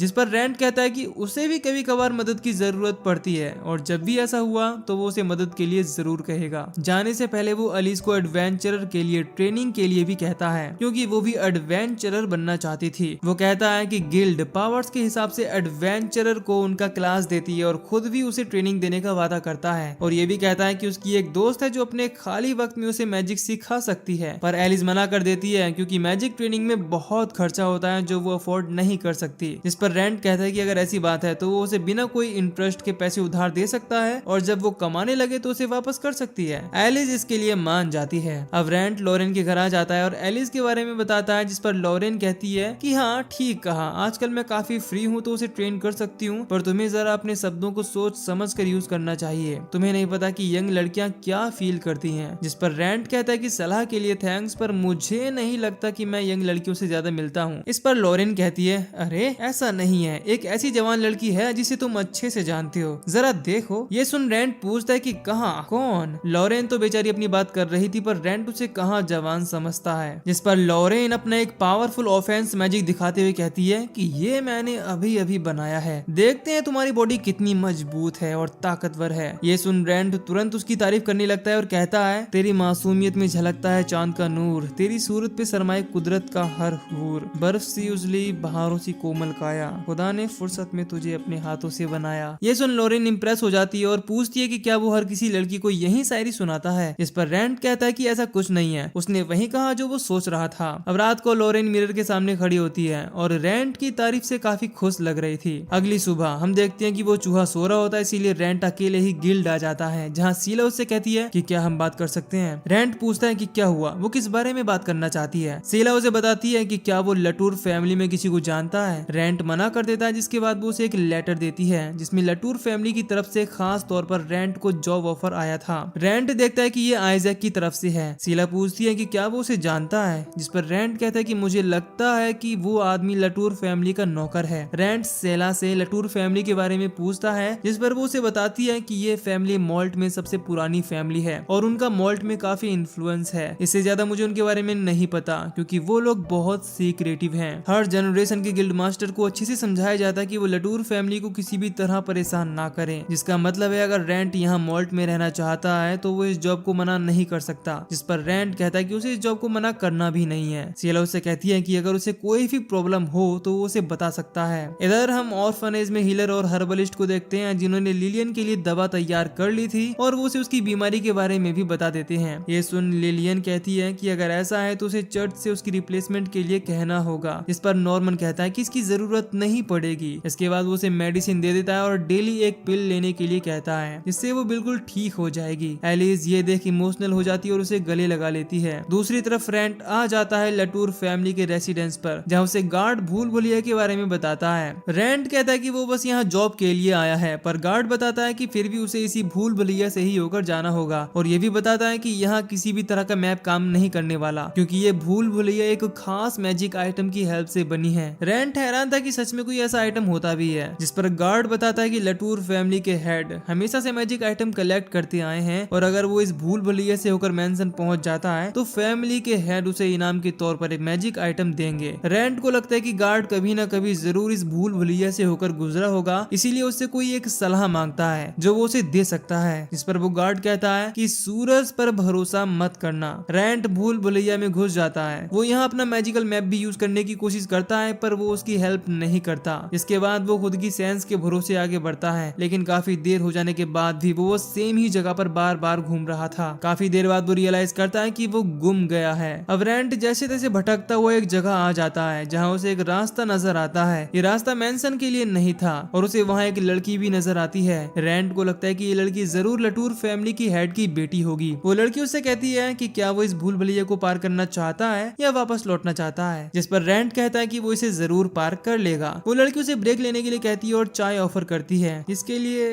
रेंट मान जाता है। वो उसे चाय सर्व करती है और रेंट को पता चलता है कि ये टी सेट भी एक मैजिकल आइटम है और वो उस हर तरह के फ्लेवर की चाय बना सकता है जिस फ्लेवर की चाय को पहले इसमें कभी बनाया गया हो। रेंट को ये आइटम पसंद आता है और वो पूछता है कि उसे ये आइटम कहाँ से मिला। वो बताती है कि दो तरह के मैजिकल आइटम्स होते हैं, एक वो जो लेबिरिंथ में पाए जाते हैं और दूसरे वो जो क्राफ्ट्समैन ओरिजिनल को देखकर बनाते हैं। और ये टी सेट ओरिजिनल आइटम है जो 200 साल पुराना है और लेबिरिंथ में मिला था। वो ये भी कहती है कि इसकी कीमत करीब 300 प्लेटिनम कॉइन की है। ये सुनकर रेंट हैरान रह जाता है, क्योंकि सिर्फ एक प्लेटिनम कॉइन में कोई बंदा आराम से अपनी जिंदगी गुजार ले। ये देखकर रेंट समझ जाता है कि ये लोग काफी वेल्दी लोग हैं। अब रेंट जैसे ही चाय पीता है तो उसका मास्क ऑटोमेटिकली ट्रांसफॉर्म हो जाता है, जिसे देख वो लड़की हैरान रह जाती है और पूछती है कि क्या ये भी एक मैजिकल आइटम है और उसे ये कहाँ से मिला। रेंट बताता है कि हाँ, ये एक मैजिकल आइटम है जो उसे किसी जानने वाले ने दिया था। वो लड़की कहती है कि माफ करना, क्या तुम इसे बेचना चाहोगे? मैं तुम्हें इसके काफी अच्छे पैसे दूंगी। ये सुन रेंट इसके बारे में सोचने लगता है कि वो इसे बेचकर अमीर हो सकता है, और उसे नहीं पता कि वो उस मास्क को कैसे हटाए, और वैसे भी इसी की वजह से वो अपनी अनडेड वाली आइडेंटिटी को छुपा पा रहा था, इसीलिए वो उसके ऑफर को रिजेक्ट कर देता है। वो भी उससे माफी मांगते हुए कहती है कि उसे ऐसा नहीं करना चाहिए था, क्योंकि ये मैजिकल आइटम उसके लिए खास होगा। इसके बाद रेंट चाय के लिए उसे थैंक्स कहता है और वो लड़की उसे एक हिंट देती है कि उसे सूरज की तरफ देखने से बचना है। इसके बाद रेंट फिर से भूल भुलैया में चक्कर काटने लगता है, पर उसे मैंसन दिखाई नहीं देता।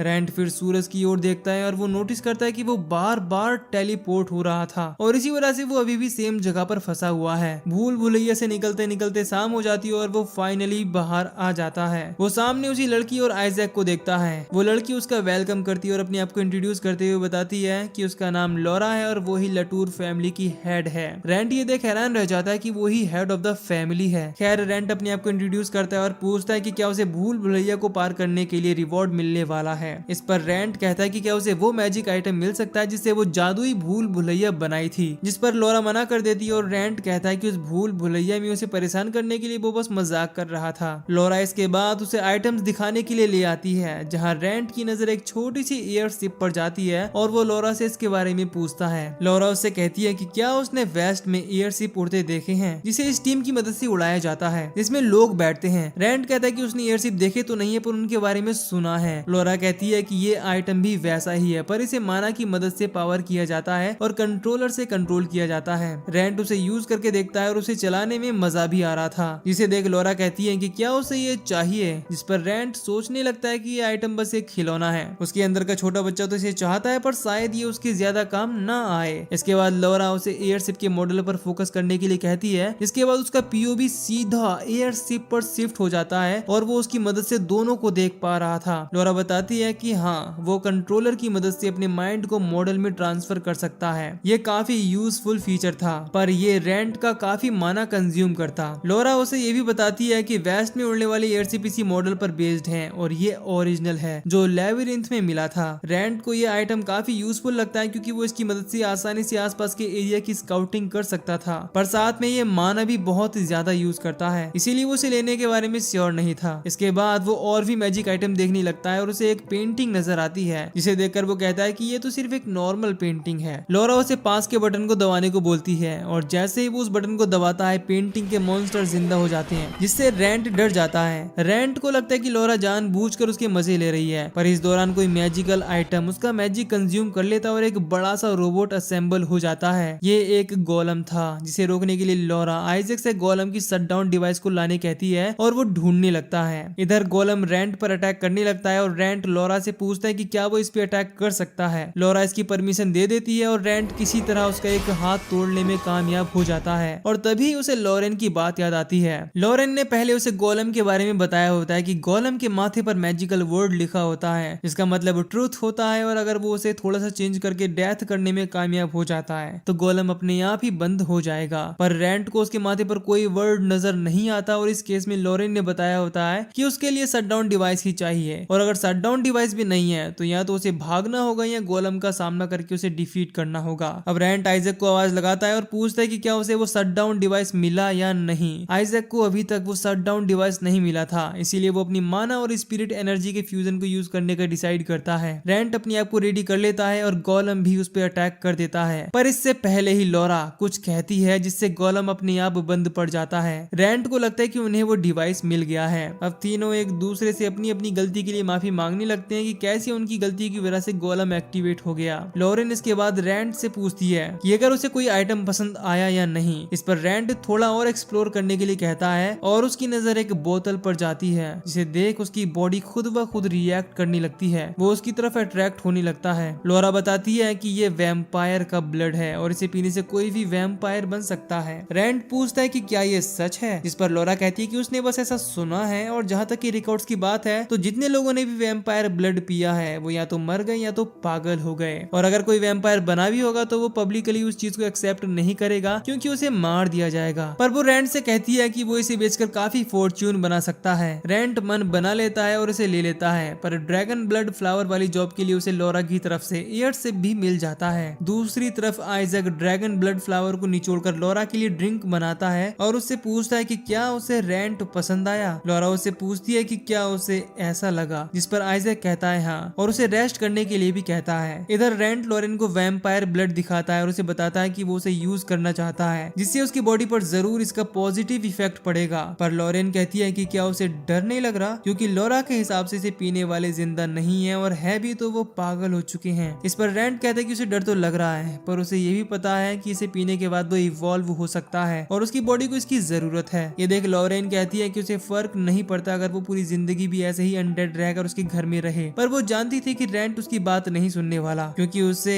मिथ्रिल क्लास एडवेंचरर जो बनना है। लॉरेन कहती है कि तुम्हारा हमेशा से यही गोल रहा है, जिस पर रैंट कहता है कि हाँ बचपन से। तभी लॉरेन कहती है कि मुझे याद आया सीला ने मुझसे तुम्हारे बारे में कुछ पूछा था। रैंट कहता है कि क्या पूछा था, पर लॉरेन कहती है कि रहने दो। पर रैंट कहता है कि अब जब तुमने पूछ लिया है तो टीज मत करो, बताओ वो क्या पूछ रही थी। इस पर वो कहती है कि सीला ने मुझसे पूछा था कि तुम मिथ्रिल लेवल एडवेंचरर क्यों बनना चाहते हो। इस पर रैंट कहता है कि क्या मैंने सच में तुम्हें नहीं बताया। लॉरेन कहती है कि हम काफी समय से एक दूसरे के साथ हैं इसीलिए तुम्हें ऐसा लग रहा है, पर सच में तुमने आज तक मुझे अपने पास्ट के बारे में खुल के कुछ नहीं बताया है और वैसे भी तुमने एक बार कहा था कि एक एडवेंचरर से उसके पास्ट के बारे में कभी नहीं पूछना चाहिए। रैंट कहता है कि वैसे भी कोई खास स्टोरी है नहीं, इसे बदला कहना तो सही नहीं होगा पर मैं इतना ताकतवर होना चाहता हूँ जो उस हादसे को होने से रोक सकता था। असल में मैं हथला नाम के एक विलेज में रहा करता था शहर से दूर, इसीलिए मेरे पिता गाँव वालों के लिए बाहर से शॉपिंग करके लाया करते थे और मेरी उम्र करीब 5 वर्ष की होगी जब मेरे पेरेंट्स मुझे गाँव से पहली बार बाहर ले गए थे। जिनलिन मेरी बेस्ट फ्रेंड मेरे साथ थी। जिनलिन काफी खुश थी और उसका हमेशा से सपना था बाहर घूमने का क्योंकि दुनिया बहुत खूबसूरत है। यहाँ रैंट उससे कहता है कि दुनिया खतरों से भरी है। इस पर जिनलिन कहती है कि तुम बहुत डरते हो, अगर ऐसा ही रहा तो तुम कभी एडवेंचरर नहीं बन पाओगे, पर कोई नहीं मैं बहुत स्ट्रॉन्ग बनूंगी और तुम्हें प्रोटेक्ट करूंगी। रैंट को तो ये भी नहीं पता था कि एडवेंचरर क्या होता है और वो काफी शाय भी था। इस पर लॉरेन कहती है कि अब तुम वैसे नहीं हो, तुम हर वक्त ट्रेनिंग करते रहते हो। पर रैंट कहता है कि अगर जिनलिन होती तो उसकी जगह वो ही ये सब कर रही होती क्योंकि वो एडवेंचरर बनना चाहती थी। खैर जब वो शहर से वापस लौट रहे थे तो उन पर अटैक हो गया। वो एक एक बहुत बड़ा और खूंखार वुल्फ था जिसने उनकी ग्रैनी के साथ साथ उसके पेरेंट्स को भी मार दिया था। जिल्लिन उसका हाथ पकड़ती और उसे लेकर भागने लगती है। वो उस वुल्फ से बचकर आ गए थे, पर कुछ देर बाद वो इनके सामने आ जाता है, जिसे देख रैंट समझ चुका था कि वो उन्हें मारने से पहले उनके साथ खेल रहा है। वुल्फ रैंट पर अटैक कर देता है, पर जिनलिन उसे धक्का देकर हटा देती है और खुद वुल्फ की अटैक से बहुत बुरी तरह घायल हो जाती है। रैंट उसके पास जाता है और पूछता है कि उसने ऐसा क्यों किया, जिस पर जिल्लिन कहती है कि मैंने वादा किया था तुम्हें बचाने का और मैंने अपना वादा पूरा किया, पर तुम बहुत स्ट्रॉन्ग बनना। वो वुल्फ रैंट को भी मारने ही वाला होता है कि तभी यहाँ एक एडवेंचरर आ जाता है और रैंट को पीछे हटने के लिए कहता है। वो एडवेंचरर उस वुल्फ से फाइट करने लगता है और उसे पीछे धकेल देता है। वो एडवेंचरर वुल्फ से भाग जाने के लिए कहता है और वुल्फ भी पीछे हट जाता है और भाग जाता है। इसके बाद वो एडवेंचरर रैंट से पूछता है कि क्या वो ठीक है, जिस पर रैंट कहता है कि वो पहले क्यों नहीं आया, जिस पर वो एडवेंचरर इसके लिए उससे माफी मांगता है, पर चीजें हमेशा वैसी नहीं होती जैसा हम चाहते हैं। इसके बाद रैंट आगे बताता है कि डेड बॉडीज को गांव वापस ले आया गया और वहां उसने उस एडवेंचरर से पूछा कि वो कैसे एक एडवेंचरर बन सकता है, जिस पर वो बताता है कि उसके लिए उसे कम से कम 15 साल का होना होगा। इतना ही नहीं, वो उसे अच्छे से गाइड करता है और ये भी बताता है कि वो जब तक 15 का नहीं हो जाता तब तक विलेज के हर्बलिस्ट और पुराने एडवेंचरर से सीख सकता है और उसे लिखना और पढ़ना भी सीखना होगा, जो एक एडवेंचरर के लिए बहुत जरूरी होता है। रैंट उससे पूछता है कि क्या ये सब करने के बाद वो स्ट्रांग हो जाएगा, जिस पर वो कहता है कि वो इसका प्रॉमिस तो नहीं कर सकता, पर नॉलेज और कॉम्बैट स्किल से वो तेजी से आगे बढ़ पाएगा। इसके बाद वो एडवेंचरर उसे अपना नाम विलफ्रेड बताता है और ये भी कि वो एक मिथरिल क्लास एडवेंचरर है। वो रैंट से ये भी कहता है कि जब तुम एक एडवेंचरर बन जाओ तो मुझसे एक दिन आकर जरूर मिलना और तब तक मरना नहीं जब तक अपने सपने को पूरा ना कर लो। और तभी से रैंट का एक गोल है कि वो भी उसी की तरह एक अच्छा और मिथरिल क्लास एडवेंचरर बने और ये भी कि वो उस मॉन्स्टर को मारे जिसने उसकी फैमिली को मारा था। पर उसने पिछले 20 सालों में काफी मेहनत की है, लेकिन अभी भी वो एक ब्रॉन्ज क्लास एडवेंचरर ही है। पर अब वक्त आ गया है चीजों को थोड़ा नेक्स्ट लेवल ले जाने का। पता नहीं ये वैम्पायर ब्लड पीकर वो बचे ना बचे, पर गिव अप नहीं कर सकता। लॉरेन कहती है ठीक है अगर उसने फैसला कर लिया है तो। वो ये भी कहती है कि अगर वो मर जाता है तो वो उसका अच्छे से बरियल करेगी, पर उम्मीद है ऐसा ना हो। अब रैंट उस ब्लड को पी जाता है पर उसे कुछ नहीं होता, जिसे देख लॉरेन कहती है कि शायद वो फेक था। पर कुछ देर बाद उसे बहुत पेन होने लगता है और उसकी बॉडी में चेंजेस होने लगते हैं। रैंट डर जाता है कि कहीं वो उन मॉन्स्टर्स की तरह ना बन जाए जिन्हें वो खुद मारता है। तभी उसे लॉरेन की आवाज सुनाई देती है जो कहती है कि उसे अपने आप को कंट्रोल करना होगा, क्योंकि उसका एक सपना है जिसे वो गिव अप नहीं कर सकता। वापस आ जाओ। इधर हम स्मिथ को देखते हैं जो रैंट के लिए एक और शॉट बना रहा होता है, पहले से भी कहीं ज्यादा ताकतवर। दूसरी तरफ एलिस भी झाड़ू के साथ ही प्रैक्टिस स्टार्ट कर देती है। गिल्ड में हम राइज, रीना और लॉरा को भी देखते हैं जो नई जॉब के लिए आए होते हैं, जिनका सेला वेलकम करती है और बताती है कि आज उनके पास काफी नई जॉब्स हैं। इधर रैंट की आंखें खुलती हैं जो कहता है कि वो थोड़ी देर और सोना चाहता है क्योंकि एक अरसा हो गया है उसे अनडेड बनी और बिना सोए। कुछ देर बाद वो फिर से आंखें खोलता है और लॉरेन को देखता है जो वैम्पायर्स के बारे में पढ़ रही होती है। लॉरेन इसके बाद उससे कपड़े उतारने को कहती है और उसकी पीठ पर विंग्स नोटिस करती है। जब रैंट उन्हें देखता है तो हैरान रह जाता है, लेकिन तभी वो श्रिंक हो जाते हैं, जिन्हें देख लॉरेन कहती है कि अगर वो फोकस करे तो इन्हें छोटा या बड़ा कर सकता है, जो रैंट के लिए तो गुड न्यूज है क्योंकि बड़े विंग्स के साथ वो नॉर्मली कभी भी बाहर नहीं जा पाता। लॉरेन इसके बाद उसके दांत और आंखें देखती है और ये कंफर्म हो जाता है कि वो एक वैम्पायर बन चुका है। सीन शिफ्ट होता है और लॉरेन अपने साथ उसे बाहर ले आई होती है, जहां वो उससे पूछती है कि क्या उसने कभी विलफ्रेड को ढूंढने की कोशिश की, जिस पर रैंट कहता है कि इस कंट्री में उसने उसे हर जगह देखा पर लगता नहीं कि वो इस कंट्री में है, और ये भी कहता है कि as a bronze class adventurer उसके लिए दूसरी कंट्रीज में जाना सेफ नहीं था, पर अभी उसे लगता है कि टाइम आ गया है, वो अब कमजोर नहीं है। जिस पर लॉरेन कहती है कि मैं भी तुम्हारे सफर पर साथ चलना चाहूंगी अगर मैं फ्री हुई तो। जिस पर रैंट हंसते हुए कहता है कि मैं तुमसे इसके लिए पूछने ही वाला था। और इसी के साथ द अनवांटेड अनडेड एडवेंचरर का सीजन 1 खत्म हो जाता है। अभी तक इसका सिर्फ एक ही सीजन है और खबरों की माने तो इसका दूसरा सीजन प्रोडक्शन में है, जिसकी रिलीज डेट के बारे में कोई ऑफिशियल कंफर्मेशन नहीं है, पर जब भी आएगा मैं तो यहाँ हूँ ही एक्सप्लेन करने के लिए। तब तक आप लोग बाकी वीडियोस देख सकते हैं और अगर आपको ये एक्सप्लेनेशन पसंद आया है तो वीडियो को लाइक और चैनल को सब्सक्राइब कर दो। मैं मिलता हूँ किसी नई एनिमे के साथ। बाय।